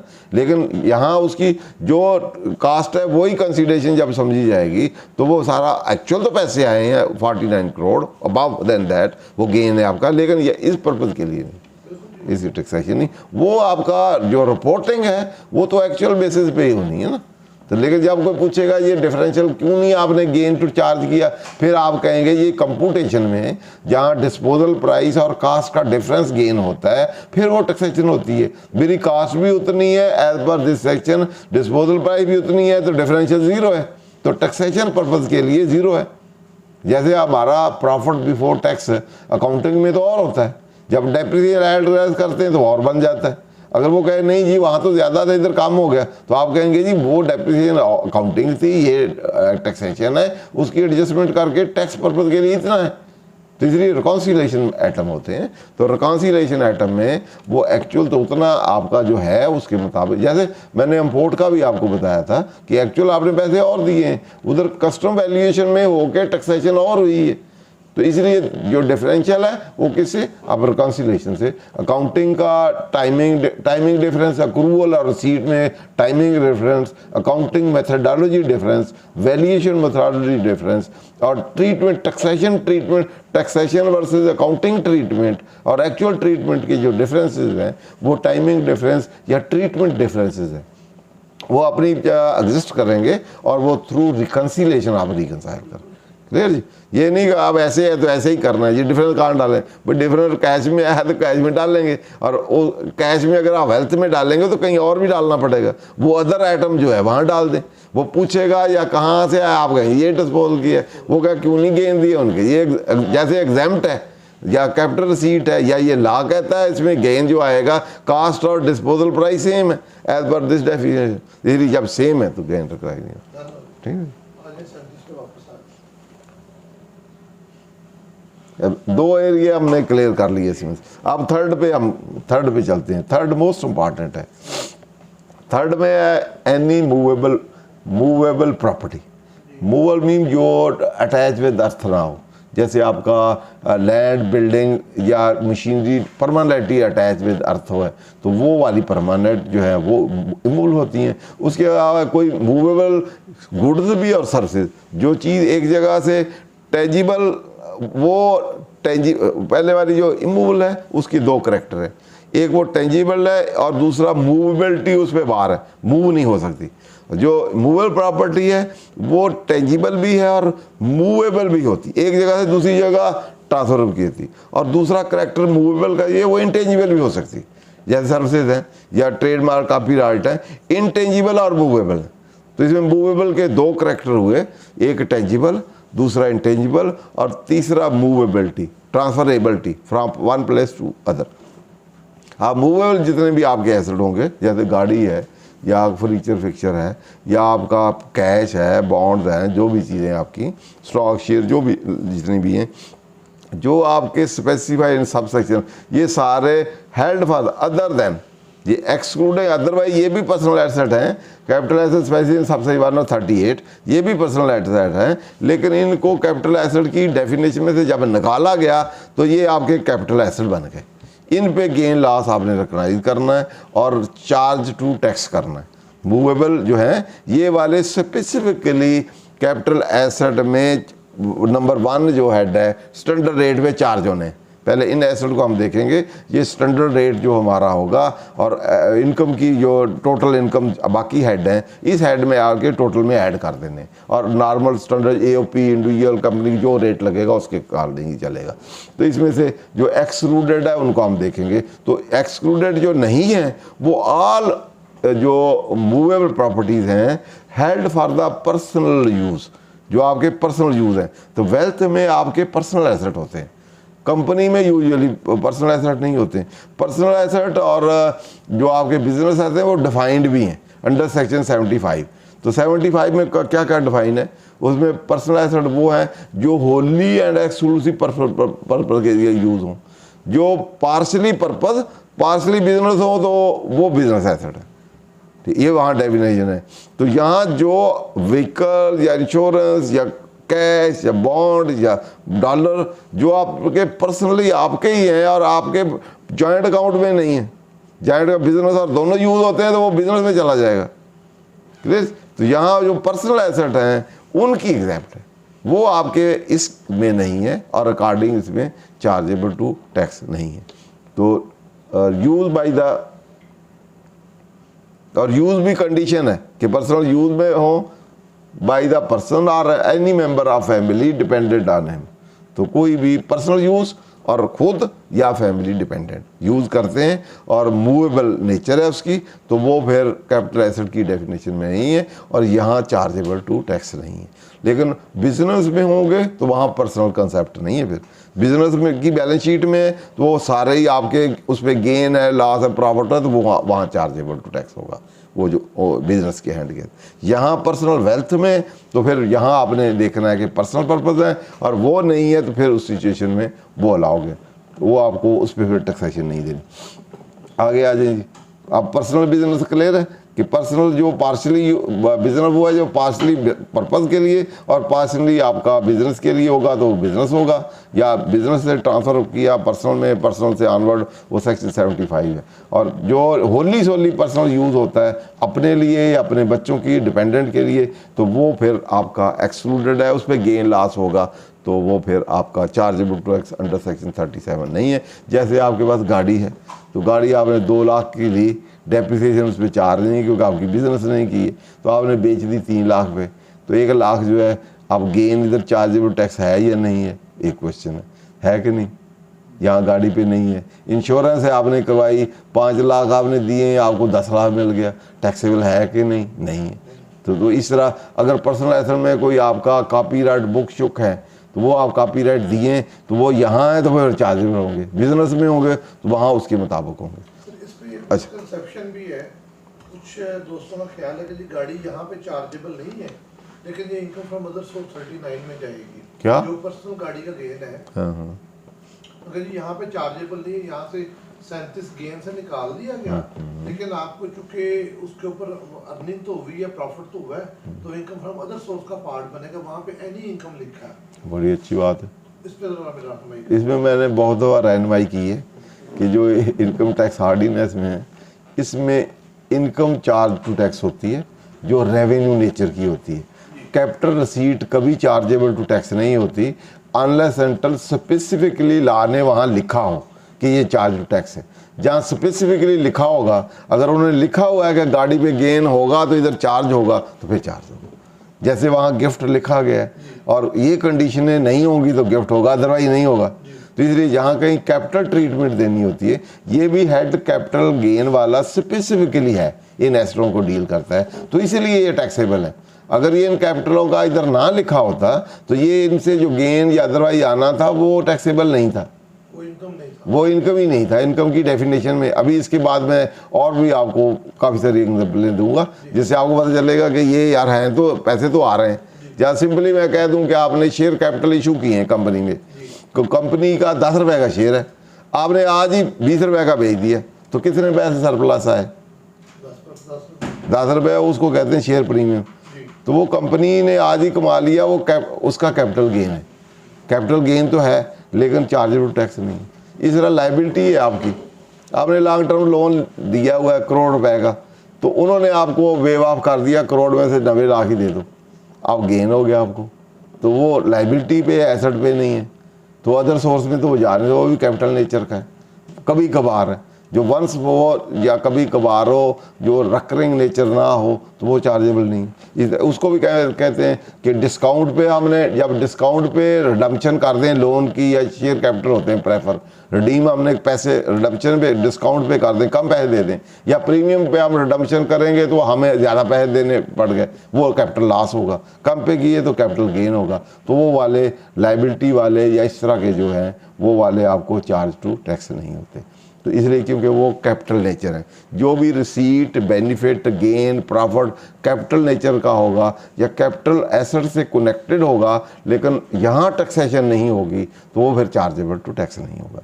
इसलिए सेम यही एक फार्मूला है कि कैपिटल रिसीट होंगी अनलेस अनटिल वो स्पेसिफिकली किसी हेड में चार्जेबल टू टैक्स है, नहीं है तो चार्जेबल नहीं। तो क्या इनकम फ्रॉम अदर सोर्स में गाड़ी लिखी है? पढ़ लेते हैं उसको भी। नहीं लिखी तो फिर वो पर्सनल एसेट है। इंश्योरेंस लिखी है? नहीं लिखी तो गिफ्ट लिखा है वहाँ, अदरवाइज गिफ्ट जो है आपकी रिसीट है, कैपिटल नेचर की, टैक्सेबल नहीं है। वहाँ लिखा हुआ है कि ये कंडीशन फुलफिल ना की तो फिर टैक्स होगा, तो आप वो कंडीशन ना फुल की, अदरवाइज लेजिस्लेटर मान रहा है कि जो गिफ्ट है वो कैपिटल रिसीट है, उसमें कोई टैक्सेशन नहीं होनी, लेकिन वो उसको मैनेज कर रहा है कि आप थ्रू क्रॉस चेक ले लें। अगर लेंगे तो फिर आया, नहीं तो अदरवाइज मैं चार्ज कर दिया जाएगा, even though it is capital receipt हो गया, अदरवाइज मैं चार्ज कर दूंगा। फॉरेन रिमिटेंस जो आती है वो क्यों टैक्स नहीं होती? वो इसलिए नहीं होती कि कैपिटल रिसीट है, कभी कभार आई है, लेकिन यहाँ कंडीशनल कर दी, ये कंडीशनल कर दी भी थ्रू बैंकिंग चैनल आए ये वो, तो फिर नहीं देंगे। इवन अदरवाइज वो नहीं थी, अब अदरवाइज उन्होंने उस पर कंडीशनल लगा दी, इस तरह होगी तो एग्जाम्प्ट है, अदरवाइज टैक्सेशन। ठीक है, तो अदरवाइज जब टैक्सेशन कर ली तो ये 111 वाली थी ना, तो अभी एक जजमेंट भी आई थी इसमें, उसमें कहा था जी पहले सेक्शन 39 जो था अदर सोर्स, उसमें लिखा हुआ था कि 111 वाली सारी इनकम होंगी, ट्रीट की जाएंगे, वो कैपिटल नेचर की, इसमें लिखा नहीं हुआ था। तो कोर्ट की अभी ट्रिब्यूनल की जजमेंट आई थी, क्योंकि यहाँ वहाँ बेशक लिखा हुआ है, यहाँ अदर सोर्स में तो लिखा ही होना, अनलेस अदर चार्जिंग सेक्शन में नहीं है तो ये टैक्सेशन नहीं हो सकती, लेकिन अभी तक भी उन्होंने नहीं लिखा। तो पुराने सेक्शन जो था उसमें था कि इनकम सेक्शन 13 था उधर, कि 13 में जो इनकम्स होंगी वो कैपिटल नेचर की, जैसे आपने अनएक्सप्लेन्ड आपकी प्रॉपर्टी है, तो प्रॉपर्टी तो रेवेन्यू नहीं है ना, तो वो आपकी कैपिटल नेचर की है, तो कैपिटल नेचर वाली अनलेस अदर लिखे ना तो वो टैक्सेशन नहीं। इसलिए स्टैंडर्ड रूल ये है कि कैपिटल रिसीट जितनी भी है वो अनलेस अंटिल स्पेसिफिकली उसकी टैक्सेशन नहीं है तो वो टैक्सेबल नहीं है, अगर लिखी है तो फिर डेफिनेटली टैक्स होगा। जो रैकरिंग नेचर कहते हैं बार-बार, यानी ये स्पीड फ्रीक्वेंसी में एक चीज़, लेकिन ये बाद लोग क्या करते हैं कि साल में 4-5 गाड़ियां ही बेचते हैं, वो उसमें आएगा कि जैसे वो हाँ चार, ये इसको कहते, इसमें ना वो एक है एसेट हेल्ड एज इन्वेस्टमेंट और asset as a stock in trade. ये टैक्स अथॉरिटी जो है उनकी रिस्पॉन्सिबिलिटी वो डिटरमिन करेंगे इंटेंशन, कि इंटेंशन के वक्त आपने बेशक आप 10 गाड़ियाँ भी आपने खरीदी हैं, अगर आप उस वक्त इंटेंशन आपकी सेलिंग नहीं थी तो that was stock in trade, और that was not stock in trade, that asset has as a investment, कि आपने सेल नहीं है तो इन्वेस्टमेंट करनी, लॉन्ग टर्म होल्ड करनी। अगर आपकी इंटेंशन है कि बाइंग सेलिंग बाय भी करनी सेलिंग भी करनी है तो फिर आपकी स्टॉक इन ट्रेड है, फिर उस पर आपका प्रॉफिट एडवेंचर, इसको कहते हैं adventure in the nature of trade. तो बिजनेस की डेफिनेशन में लिखा हुआ था adventure in the nature of trade. तो एडवेंचर को आपने इंटेंशन से डिटरमिन करना है कि investment has held as a investment या as a stock in trade. तो वो आपके करैक्टर से, आपके नेचर ऑफ बिजनेस से, ट्रांजैक्शन की फ्रीक्वेंसी से उससे डिटरमिन होगा। डिफरेंट फैक्टर डिफरेंट पर्सन के लिए डिफरेंट होगा। अगर सपोज एक सैलरी पर्सन है तो उसका काम बाइंग सेलिंग गाड़ियाँ नहीं, वो एक दो उसने खरीद भी ली या प्लाट खरीद भी लिया तो वो एज ए इन्वेस्टमेंट है, as a stock in trade नहीं। ठीक है, तो अगर वो रेगुलर काम ही शुरू कर दिया है तो फिर वो ये भी कह सकते हैं adventure the nature of trade और बिजनेस आपकी टैक्सेशन करेंगे। तो वो उससे डिपेंड करता है, उससे determination individual case to case, उसके अपने फैक्ट सर्कमस्टांसेस, उसकी nature of business, frequency of transaction, बहुत सी चीज़ों कंसीडर करते हुए पहले डिटर्मिन किया जाएगा कि हेल्ड एज ए इन्वेस्टमेंट। तो इन्वेस्टमेंट है तो कैपिटल गेन वाला कंसेप्ट आएगा जहाँ कहीं लेके, अगर दूसरा है तो फिर स्टॉक इन ट्रेड होगा और बिजनेस में उसकी डिफरेंशियल की टैक्सेशन कर दी गई और बिजनेस वाले रेट लग जाए। क्लियर? या अगर उनका सेपरेट ब्लॉक नहीं है तो उधर ऐड करें या उधर करें एक ही बात है, उधर करेंगे तो तभी इनकम में ऐड होगा, उधर भी होगा तो होगा, लेकिन वो अलाउंसेज या जो डिडक्शंस हैं वो डिफरेंट होंगे।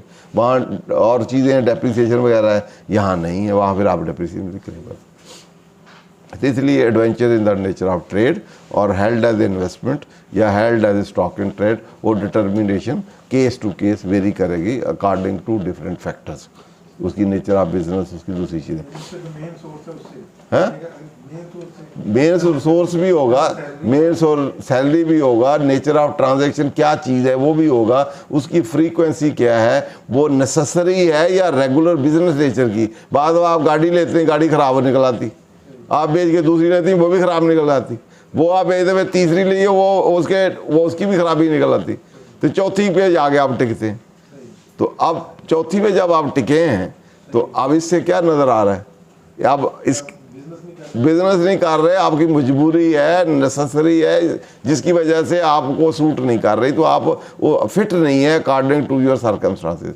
तो इसलिए आपको कंटिन्यूसली वो आपके नुकसान, आपको लॉस गिविंग चीज़ है और पर्पस भी सर्व नहीं आपका हो रहा।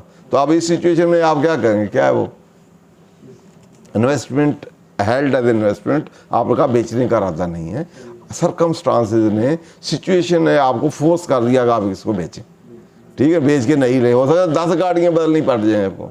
तो सिचुएशन, नेसेसिटी और रिक्वायरमेंट उसके मुताबिक है कि आपने क्या किया, इससे डिटरमिन होगा। आप वजह बताएंगे इसका ये खराबी थी, इसकी ये इंस्पेक्शन रिपोर्ट है, ये फलाएं, दूसरी में ये निकली, तीसरी में ये, चौथी में वो कहेगा वो गाड़ियों में खराबी है या आप में खराबी है, ठीक है, आपको नज़र नहीं आती गाड़ी, पहले चला के चेक कर लें, ठीक है। तो इसलिए वो fact, circumstances, case to case, condition जो है, और साथ ही नेचर ऑफ बिजनेस भी होता है कि एक बंदा सैलरी वाला है, उसका काम बिजनेस है ही नहीं, कभी कभार हो सकता है उसने 1-2 प्लाट ले भी लिए हैं सेविंग से, तो उसने होल्ड ही करने, उसने कौन से बेचने, वो कहे जी गलत जगह पे आ गए, कब्जे वाला मिल गया है, लोगों का कब्जे वाले, मैंने कहा बेच ही दूँ, लिटिगेटेड था इस वजह से मैंने बेच दिया, तो उन्होंने कहा दूसरा लिया उसमें भी लिटिगेशन, तीसरा लिया उसमें भी लिटिगेशन, मैंने सारे बेच दिए, ठीक है।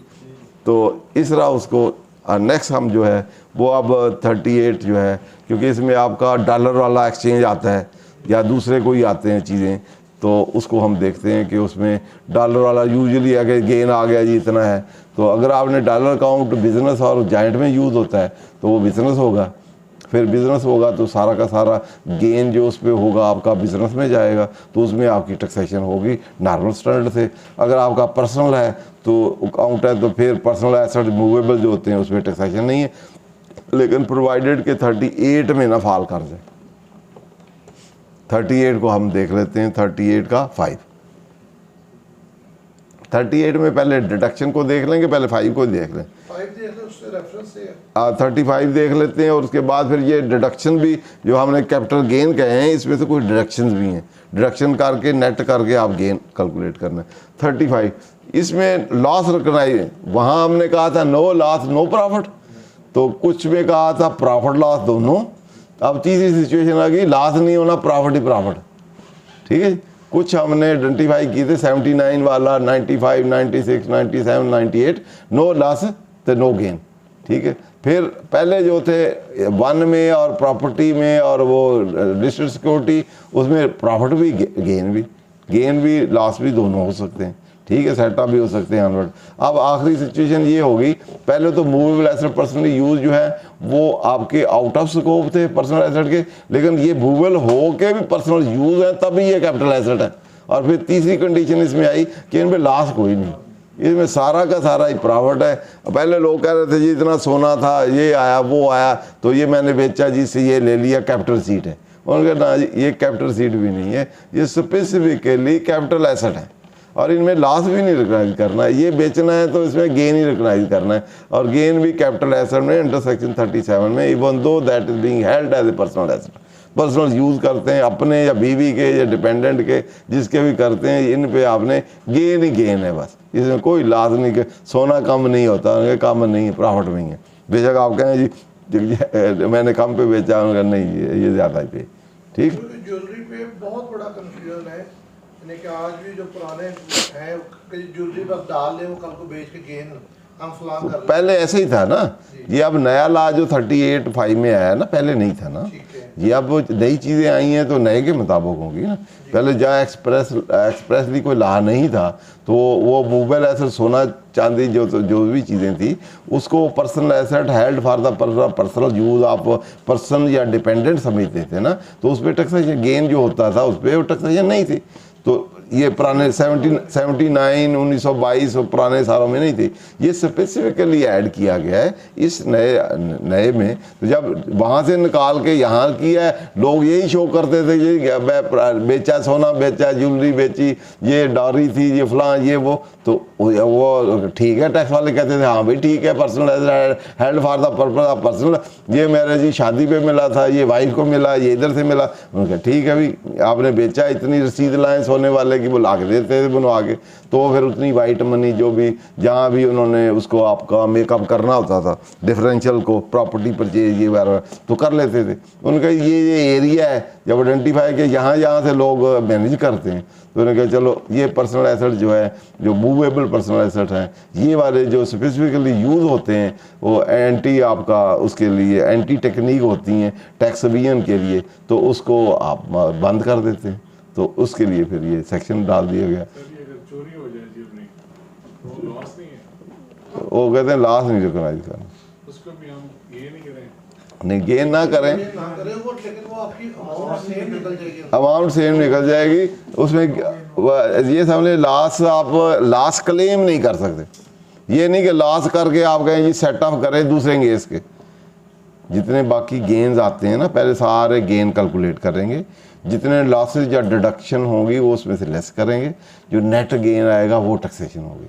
अब इसका जब ये चोरी हो गया, आपका लॉस तो हो गया, एक्चुअल तो लॉस है, लेकिन ये लॉस उन गेन दूसरे गेन के अंगेंस्ट सेट ऑफ नहीं होगा, लॉस नहीं रिकॉग्नाइज हो सकता है ये, even though that is being loss. या सोना आपने कम पे भी बेचा है तो इसलिए लॉस वो कंसीडर रिकॉग्नाइज नहीं होगा, even though actual that is loss. वैसे भी सोना बेचें तो 10-20% तो बैठे वो काट ले लेते हैं, वो कहते हैं जी 15% तो आपका ये जो मेकिंग थी उसका हो गया, इतना हमारा वैसे ख़राब हो गया, रिपेयरिंग तो आपकी वैसे जाएँ तो ड्यू टू प्राइस इंक्रीज की वजह से तो डिफरेंस आता है, लेकिन उनकी डिडक्शन जो होती हैं वो काट वाली जो होती हैं उससे तो आपको नुकसान होता है। सोने की क्वांटिटी वो वेट कम करके लेते हैं 20% 15%, इसलिए आपको एक्चुअली तो लॉस हो रहता है in quantitative manner due to pricing inflation, वो एक्सचेंज उसकी वजह से आपको हो रहा है। तो बहरहाल उन्होंने कहा इसका लॉस हो भी तो वो रिकॉग्नाइज नहीं करना, अगर वैसे ही लॉस हो गई तो कंप्लीट होगी, लेकिन वो loss for the purpose of taxation नहीं होगा, वो सेट ऑफ नहीं होगा दूसरे गेन के अगेंस्ट। ठीक, जैसे वो था 74A था कि जिसमें आपको कोई चीज़ आप ख़रीदते भी हैं प्रॉपर इमूवेबल प्रॉपर्टी, अगर आपने क्रॉस चेक नहीं दिया 55 मिलियन से 50 लाख से ऊपर 10 लाख से, हाँ 75A, तो आपने अगर 5 मिलियन से 50 लाख से ऊपर की प्रॉपर्टी क्रॉस चेक नहीं है, या आपकी मूवेबल 10 लाख से ऊपर क्रॉस चेक नहीं है, तो उसकी रिलेटेड उसकी कास्ट जीरो समझी जाएगी और उसमें गेन भी सारा का सारा ही गेन होगा। अब आप कहें यार ये तो कास्ट थी तो ये इनहेरिटेंस ये वो वगैरह, तो वो क्रॉस चेक आया ही नहीं पैसे, तो उन्होंने कहा इसकी तो वैल्यू ज़ीरो है, सारा ही गेन है। ठीक है, तो इसीलिए जहाँ जहाँ लॉ ने कोई स्पेसिफिकली चीज़ें लिखी हैं तो फिर उसके मुताबिक ट्रीट होंगी। यहाँ भी लिख दिया कि इस पर लॉस नहीं है, लॉस इवन तो लॉस है तो loss for the purpose of capital gain इस चैप्टर में एज ए सेट ऑफ या उसके अगेंस्ट वो लॉस समझा ही नहीं जाएगा। तो नंबर 1 इसमें पेंटिंग है, स्कल्पचर है, ड्राइंग है, अदर वर्क ऑफ आर्ट है, जो कॉपीराइट ये वो या इस तरह के जो ड्राइंग पेंटिंग होती हैं वैल्यू चली मजदी पुरानी है, तो इसको अगर आप बेचते हैं या सेल करते हैं या आपके अपने लिए भी आपने रखी हुई है एसेट्स पे जो भी आपकी कास्ट हुई है, इंटेंजिबल कास्ट है, तो इसको अगर आप डिस्पोज ऑफ करते हैं या उसमें हम ये नहीं कहेंगे कि इस पे लॉस हुआ। तो पहली बात तो ये पर्सनल नेचर की भी है तो ये कैपिटल एसेट समझा जाएगा। दूसरा इसकी डिस्पोजल प्राइस तो उसी तरह फेयर वैल्यू की तरह कंसिडरेशन 77 के तहत डिटर्मिन होगी और उसकी कास्ट जो है उसमें लेस होगी और गेन आपका लॉस इसमें कंसिडर नहीं होगा और charges tax under this head होगा। क्लियर जी। उसके बाद ज्वेलरी है, सोना चाना जितनी भी आप ज्वेलरी शुलरी है, डॉरी है या अदरवाइज है, उसकी भी उसी तरह ही आपकी ये पर्सनल एसेट है, even held for the personal purpose of tax payer या उसकी डिपेंडेंट चाइल्ड या उनके लिए जितना भी है, जब भी आप बेचेंगे तो इसमें भी लॉस नहीं रिकॉग्नाइज होना, गेन होना है। Even though it is a personal, it is a fall within the definition of capital asset, और जितना डिफरेंशियल ऑन डिस्पोजल आएगा वो गेन होगा और चार्जेबल टैक्स होगा। इसी तरह ए रेयर मैन्युस्क्रिप्ट फोलियो और बुक, तो ये पुरानी किताबें कोई एंटीक नेचर की इस तरह हैं, इस तरह की कोई चीज़ें, पुराना कोई नुस्खे, पुराने नुस्खे में नहीं मिल जाते, गालब दे शेर म्यूजियम में भी रखे जाए, वैसे गालब की शेर मिल गई, कोई पुरानी किताब मिल गई हैं, हाँ, तो इस तरह की कोई ऐसी एंटीक चीज़ें जो बुक्स पॉइंट ऑफ या कॉपीराइट इस तरह की हों तो वो आपके हाथ लग गई हैं, वो बेची हैं, तो वो भी आपके capital asset, even though that is personal in nature but that is fall within the definition of movable asset, fall within the definition of capital asset, उसको भी बेचेंगे, no loss but gain and chargeable tax. तीसरा postage stamp, पुरानी नहीं होती वो छोटी छोटी टिकटें बच्चे इकट्ठे कर लेते थे, पाकिस्तान की टिकट हो, इंडिया की या USA की, यूके, शौक होता था डिफरेंट, बल्कि स्कूल में टीचर कहते थे ये आप डिफरेंट, आपके पास कितनी है, मेरे पास जी 100 मुल्कों की, 200 मुल्कों की, डिफरेंट टाइम में एक मुल्क भी डिफरेंट टाइम में डिफरेंट टिकट इशू करता है। तो वैसे भी हम जब पावर अटार्नी पे भी लगाते हैं वो भी एक टिकट नेचर ही होती है, स्टैंप जो होती है, तो वो भी डिफरेंट नेचर की, डिफरेंट प्राइस में, वैल्यू में हो। तो वो वाला अभी फर्स्ट डे कवर है, तो ये डिफरेंट मोनोशोनो या जो भी चीज़ें होती हैं, तो ये भी इसी तरह ही आपकी है। ये भी कैपिटल एसेट इवन दो पर्सनल। आखिरी ये ई जो इम्पॉर्टेंट है, अब कॉइन ये करेंसी वाले जो हैं, अब इसमें ये जो पेपर करेंसी है वो नहीं शामिल, ठीक है जी। अब आपके डॉलर चल रहे पेपर करेंसी में जो कॉइन है, कॉइन शामिल है। अगर आपका सिक्का है, सिक्का पाकिस्तानी सिक्का है, इंडियन सिक्का है, यूएसए है, यूके है, कॉइन शामिल है। अगर आपने कॉइन रखे हुए हैं तो कॉइन अगर आप बेचते हैं तो उसमें गेन चेन होता है, तो वो गेन होगा, लॉस नहीं होगा, पर्सनल एसेट में आएगा, ठीक है। और पेपर करेंसी होगी तो मेडेलियन, ये भी कॉइन की मेरा ख्याल को कैटेगरी है। मेडल लोहे की, या पहले होता था ना जैसे मेटल का होता था, पहले सोने के कॉइन भी होते थे, चांदी के भी होते थे। हाँ जी, वो फर्स्ट आने पे आपको मिल गया मेडल, अब मेडल शेडल मिल गया वो भी।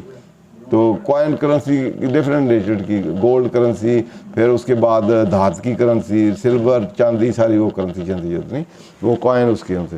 एंड एंटीक, तो एंटीक चीज़ें जो हैं पुराने स्टाइल की, पुराने मुग़लों की दौर की या उससे भी पहले की, आदम अलैहिस्सलाम से लेकर अब तक की जो भी पुरानी आप समझें, तो वो उस तरह की चीज़ें जो है किसी नेचर की हो सकती हैं, किसी मेटल में भी हो सकती हैं, अगर पेपर पे भी, किसी चीज़ पे भी, जो भी एंटीक है। तोशा खाना भी आ सकता है, क्यों नहीं। तोशा खाना में इनकम शो होने की, यही तो वहाँ पे केस आया। कैसे ही है, कैसे ये तोशा खाना नहीं है, खाना तो एक प्लेस है, खाना तो एक प्लेस है, और उसमें रखी चीज़ की बात है। वो चीज़ जो एंटीक है कि नहीं है, कॉइन है, ये 5। हाँ, तोशा है। तोशा किस लैंग्वेज का वर्ड है? हाँ हाँ, पर्शियन वर्ड तोशा। हमारे जी। मूवेबल और इमूवेबल के हवाले से कुछ चीज़ इसमें बाकी हमारी रहेगी, फिर इसके बाद शेयर का गेन रह जाएगा शुरू हो अब शेयर वाला हमने पहले कर लिया था कि लिस्टेड कंपनी जो है वो 100B और वो शेड्यूल 8 था कि कौन सा, उसके तहत उसकी गवर्न होगी। कंपनी का शेयर हमने, SSPL वाला। हाँ, तो वो उसके सेपरेट रेट हैं, सेपरेट होल्डिंग है। कंपनी के शेयर, अब कंपनी के शेयर AOP का कैपिटल बेचना, या आपके जो हैं आपके क्या नाम है उसका, AOP का शेयर, अपना कैपिटल बेचना, AOP का शेयर बेचना, या कंपनी प्राइवेट लिमिटेड के कंपनी के शेयर बेचना, ये वाला एरिया रहता है ये। और उसके अलावा इंटेलेक्चुअल प्रॉपर्टी, जो आपके कॉपीराइट्स हैं, ट्रेडमार्क्स हैं, या वो बेचते हैं, तो उसमें अगर आपका बिजनेस एसेट है तो उधर चला जाएगा। अगर बिजनेस एसेट नहीं है, प्राइवेट पर्सनल एसेट है, तो यहाँ फिर वो यहाँ टैक्सेशन होगी, या डिफरेंस कैलकुलेट करेंगे, या आप कहेंगे पर्सनल मैंने अपने लिए रखा हुआ है, इसमें फाल नहीं करता, तो फिर टैक्सेशन नहीं होगी। तो अब मेन हो गया प्राइवेट लिमिटेड कंपनी। तो प्राइवेट लिमिटेड कंपनी में जितने आपके शेयर होंगे, जिसको आप बेचेंगे, जितने में कंसीडरेशन उसी तरह 77 में टर्न होगी, कास्ट आपकी जो आपने जितने में परचेज किया है, और डिफरेंशियल आपका गेन होगा, और स्टैंडर्ड रेट पे स्टैंडर्ड में होगा। बाद में वैल्यूएशन फेयर वैल्यू है, वो बुक वैल्यू पे भी हो सकता है, तो उसकी आपकी प्रेजेंट वैल्यू भी हो सकती है, और रिवाइज रीवैल्यूएशन अमाउंट भी हो सकती है। उसमें पर शेयर की कास्ट है, उसमें फिर आगे भी है शेयर आपके इन कैश आपने लिए हैं, अदर देन कैश लिए हैं, बोनस शेयर हैं, वो डिफरेंट उनके कैटेगरीज हैं। तो डिफरेंशियल उसी तरह उनका भी गेम, लेकिन वो स्टैंडर्ड फॉर्म में होगा। उसमें लिमिट जो है कि 2 साल होल्ड है, 10 साल है, 20 साल, 50 साल नहीं है, वो सिर्फ वो लिस्टेड कंपनी के लिए होल्डिंग के मुताबिक जो है उसके टैक्सेशन है। तो इस तरह ये ओवरऑल आज हमने कैपिटल गेन, कैपिटल एसेट और टैक्सेशन इसकी जो है वो डिस्कस कर ली। अब अगला टॉपिक जो होगा वो फिर हम देखेंगे इनकम फ्रॉम अदर सोर्स। तो बहुत सारे कोई क्वेश्चन है इसमें तो रिलेटिंग टू, किसी का सवाल है? अच्छा बोला था कर लेते हैं वो इससे टॉपिक पे, वो भी कर लेते हैं। इससे पहले कि हम अगले मूव सुन, रिटन डाउन वैल्यू जो है आपने लिखा, इंटेंजिबल एसेट्स, ये क्या चीज है रिटन डाउन वैल्यू? तू प्रैक्टिस करता है भाई। रिटन डाउन वैल्यू एसेट जो है हर साल डेप्रिसिएशन होती है, तो जितनी डेप्रिसिएशन एसेट की कास्ट में लेस करते हैं, जो बाकी वही रिटर्न डाउन वैल्यू होती है। डेप्रिसिएशन का शेड्यूल बना ना रिटर्न में, फिल किया, तो फिल किया तो उधर वो डाउन जो है ना, एक वर्ड जरा थोड़ा रिटर्न डाउन से मरा डाउन नीचे। अब एक चीज को डाउन, इंग्लिश में रिटन डाउन, इसको तो लिख लें आप। हाँ नहीं, रिटर्न डाउन, ये रिटर्न डाउन या रिड्यूस मेथड, ये डिफरेंट मेथड होते हैं डेप्रिसिएशन करने के। एक रिटर्न डाउन वैल्यू मेथड है, रिड्यूस वैल्यू है। रिड्यूस वर्ड इंग्लिश का ही वर्ड है ना। रिटर्न डाउन मीन कम कर लें, कर्टेल कर लें, रिड्यूस कर लें, रिड्यूस मेथड लगा लें, भी हर साल रिड्यूस करते जाना है। तो जब जो कास्ट है उसमें से 10% हर दफ़ा रिड्यूस करें। 10% है रेट ऑफ डेप्रिसिएशन, या लाइफ है उसकी 10 साल है तो 1 साल का कितना 10% हो गया, 1/10 हर दफ़ा कम करते जाए तो अल्टीमेटली ज़ीरो हो जाएगी। तो आप जो रिड्यूस कर रहे हैं वो डेप्रिसिएशन है। कास्ट में से ये रिड्यूस किया, जो बाकी बचा वो return down value. Return down value कहते हैं उसको, बुक वैल्यू भी कहते हैं, ठीक है। उसमें से डेप्रिसिएशन कास्ट में से लेस करें तो क्या बाकी, reduce value, book value, carrying value भी कहते हैं। 22 में ये डिफाइंड भी है। Written down value mean cost minus accumulated depreciation. Depreciation less कर लें तो बाकी रिटर्न डाउन वैल्यू यहाँ वर्ड यूज़ हुआ है। कहीं उसको बुक वैल्यू का यूज़, आप बैलेंस शीट में हम उसको बुक वैल्यू कहते हैं, लेकिन इंटरनेशनल अकाउंटिंग स्टैंडर्ड में उसको कैरिंग वैल्यू कहते हैं। तो इन सारे कंसेप्ट जो थे रिटर्न डाउन बुक वैल्यू को डिप्लीट कर दिया गया। उन्होंने कहा नहीं भाई, इसमें आप वैल्यूएशन भी कर सकते हैं। तो वैल्यूएशन वाला डेप्रिसिएशन में, डेप्रिसिएशन रीवैल्यू डिमांड भी हुआ है, तो ये वर्ड सारे गलत हैं। रिटर्न डाउन भी गलत है, बुक वैल्यू भी गलत है। इसको हम कैरिंग वैल्यू करें कि आज ये एसेट इतनी वैल्यू कैरी कर रहा है, ठीक है। अब अभी आगे रह गया कुछ वो। अब हम इससे पहले ये 38 वाला जो है, इसके जो डिडक्शंस हैं उसको देख लें ताकि ये चैप्टर पूरा हो जाए। बिजनेस में एक व्हीकल है, इस पे अगर कैपिटल गेन आता है तो वो किस हेड के अंडर टैक्स करेंगे, इनकम फ्रॉम अदर सोर्सेज या कैपिटल गेन में? वो उसको इनकम फ्रॉम बिजनेस में करेंगे, क्योंकि अभी इनकम फ्रॉम बिजनेस, अभी हमने पढ़ा है कि कैपिटल एसेट में से वो एसेट जिन पे डेप्रिसिएशन चार्ज होती है वो कैपिटल एसेट नहीं है, ठीक है। अभी हमने 37 में पढ़ा कि जो एसेट जिन पे डेप्रिसिएशन चार्ज होती है वो कैपिटल एसेट नहीं है, और उन पे गेन जो होगा इस हेड में चार्ज नहीं होगा। एक बात होगी। अब वो डेप्रिसिएशन चार्ज होती है तो वो एसेट कहाँ होता है, वो बिजनेस में होता है। तो बिजनेस में सेक्शन 22 में लिखा हुआ है कि जिन एसेट पे डेप्रिसिएशन होती है वो डेप्रिसिएशन लेस करके रिटर्न डाउन वैल्यू होगी, और उसकी डिस्पोजल जिस पे वो बिकेगा उसमें से रिटर्न डाउन वैल्यू लेस करेंगे तो जितना प्रॉफिट होगा वो प्रॉफिट, वहाँ भी गेन लिखा हुआ है, वो गेन उधर चार्ज होगा। सेक्शन 18 जो है उसमें सब सेक्शन में लिखा हुआ है कि प्रॉफिट एंड गेन्स, वो गेन है on the disposal of vehicle, और वो वहाँ चार्ज होगा।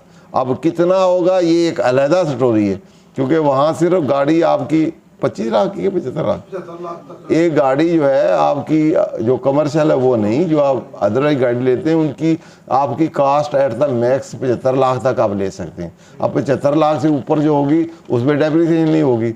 आप 75 को सामने रखते हुए डेप्रिसिएशन लेनी है, और जब गेन शेन करना है तो वो भी इसी 75 में करना है।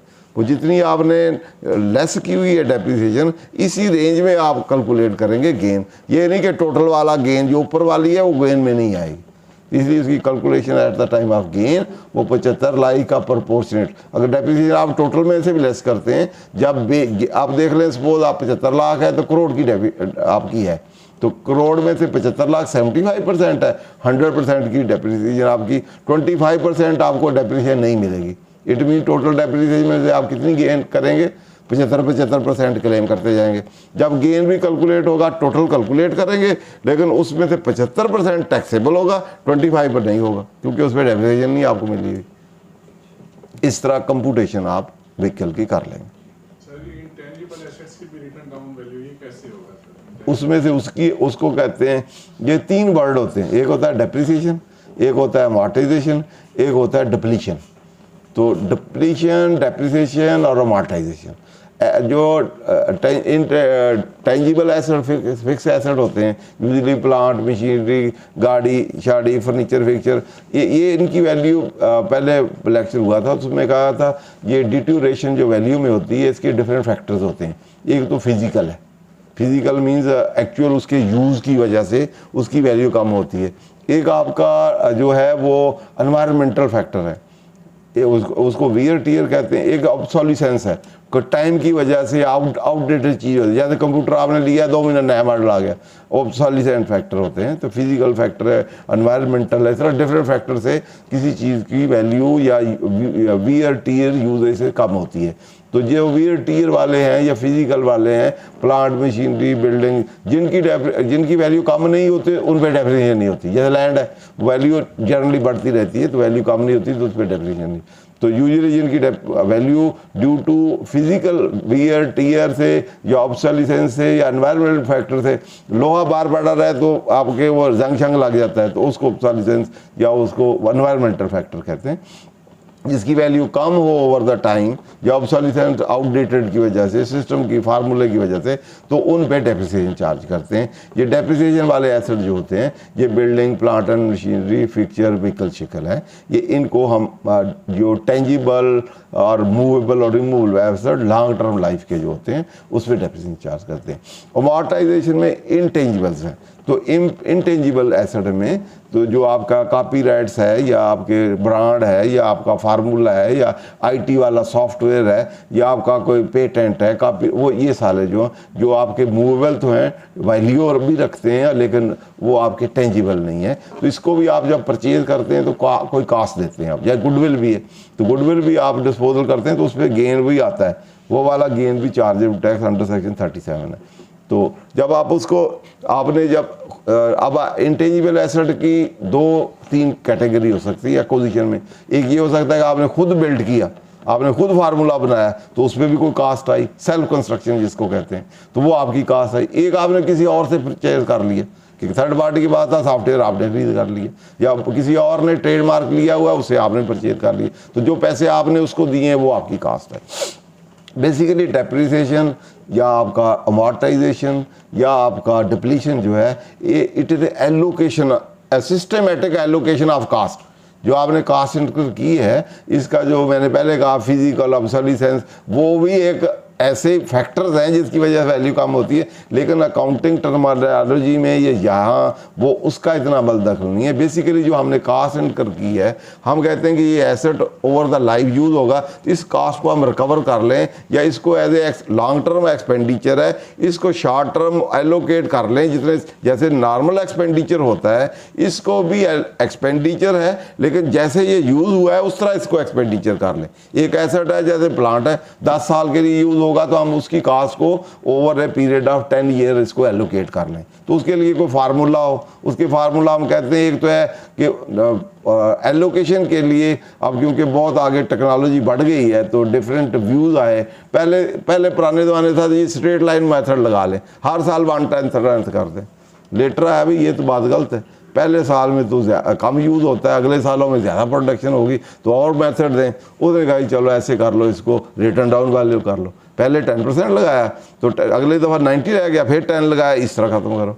फिर किसी ने कहा ये भी नहीं सही, तो पहले साल या इसको प्रोडक्शन बेसिस पे कर लें। उन्होंने कहा चलो जी ठीक है, प्रोडक्शन इसकी कैपेसिटी कितनी है, 10,000 है 10 सालों में, 10 साल से डिवाइड कर लें, 10,000 यूनिट से डिवाइड कर, पर यूनिट आ गई, जितने यूनिट आपने प्रोड्यूस किए साल में उतनी डेप्रिसिएशन कर लें, उससे कैलकुलेट। किसी ने कहा नहीं जी ये तो आवर बेस पे, तो उन्होंने कहा जी आवर मेथड लगा लें।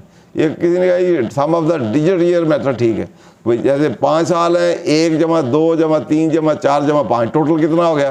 पहले साल ज़्यादा करनी तो 5 बड़ा टोटल कर लें, या कम रखनी तो 1 बड़ा टोटल कर लें, इस तरह उसको एलोकेट कर लें। तो ultimately it is systematic allocation of cost according to the economic benefit drive from the use of that asset, कि जो इकोनॉमिक बेनिफिट जिस तरह लगाते आते हैं ना उस पैटर्न पे allocation of cost according to the pattern according to which income is derived from the use of that, उस तरह आप allocate करें, वो methodology करें जो बेस्ट हो, appropriate के जिस तरह बेनिफिट आ रहे हैं उसके मुताबिक ही कास्ट चार्ज हो, मैचिंग हो, मिसमैचिंग ना हो। तो जैसे फ्लो ऑफ इकोनॉमिक बेनिफिट है, इकोनॉमिक इनकम है, जैसे उसके यूज से इनकम का फ्लो जो है उसी तरह ये कास्ट का फ्लो आप एलोकेशन में दें ताकि वो मैचिंग हो, मैचिंग प्रिंसिपल हो, मिसमैच ना हो। अगर स्ट्रेट कहेंगे तो मिसमैच है, कोई मेथडोलॉजी और लगाएंगे वो मिसमैच है, तो बेस्ट मेथड वो होगा जो मैचिंग बेस पे होगा according to the allocation, pattern of allocation according to the flow of economic benefit. तो वो करेंगे तो वो बेस्ट है। तो दो चीज़ें होगी, depreciation, market depletion. Depletion usually mining जो होती हैं, माइनिंग में जो एसेट यूज़ होते हैं, जैसे कोयला है या और है, जितनी भी माइंस हैं वहाँ यूज़ होते हैं जो एसेट, उनकी कास्ट एलोकेशन करते हैं या उसकी डेप्रिसिएशन या मार्टाइजेशन करते हैं तो उसको डिप्लीशन कहते हैं। क्लियर? तो तीनों चीज़ें जो हैं, तो ये वाला डिडक्शन को हम बस देखते हैं। Subject to this ordinance, in computing the amount of a person charged under the capital gain for the person, reduction shall be allowed for any loss on the disposal capital by the person। पहला तो loss जो है अभी हम देख रहे थे, वो लॉस जो है रिकॉग्नाइज नहीं करना, अलावा जितना भी लॉस होंगे वो आपके अलाउबल होंगे। No loss shall be under this section on the disposal capital where gain, loss, disposal of would not be chargeable tax। Exempt है तो उसका लॉस इधर नहीं आएगा। ठीक है, उसके बाद आगे loss arising from the disposal by the person shall be computer, और उसके रिवर्स है, यहाँ डिस्पोजल प्राइस कम होगी, आपकी कास्ट ज़्यादा होगी तो लॉस होगा, वो वाला फार्मूला है। आगे आखिर 4 the provision of this section 37 shall not by interim the component of the formula in section 3 में उसने कहा इसको उसमें वो एप्लीकेबल नहीं ए वहाँ से आएगा हैं, ए उधर से आ जाएगी कास्ट। हाँ जी, उसके बाद आखिरी हमने पढ़ी ली। क्लियर जी, थैंक यू वेरी मच। मैं इंतहाई मशकूर हूँ तमाम पार्टिसिपेंट्स का, तमाम दोस्तों का जो तशरीफ़ लाए। आज कैपिटल गेन के हवाले से हमने सैर हासिल सर से रहनुमाई हासिल की, और नेक्स्ट जो है इंशाल्लाह हम इनकम फ्रॉम अदर सोर्स के हवाले से लेक्चर करेंगे, जो 5वां मेन हेड है इनकम टैक्स रिटर्न के हवाले से। आज के लिए इतना ही, बहुत शुक्रिया, अल्लाह हाफिज़।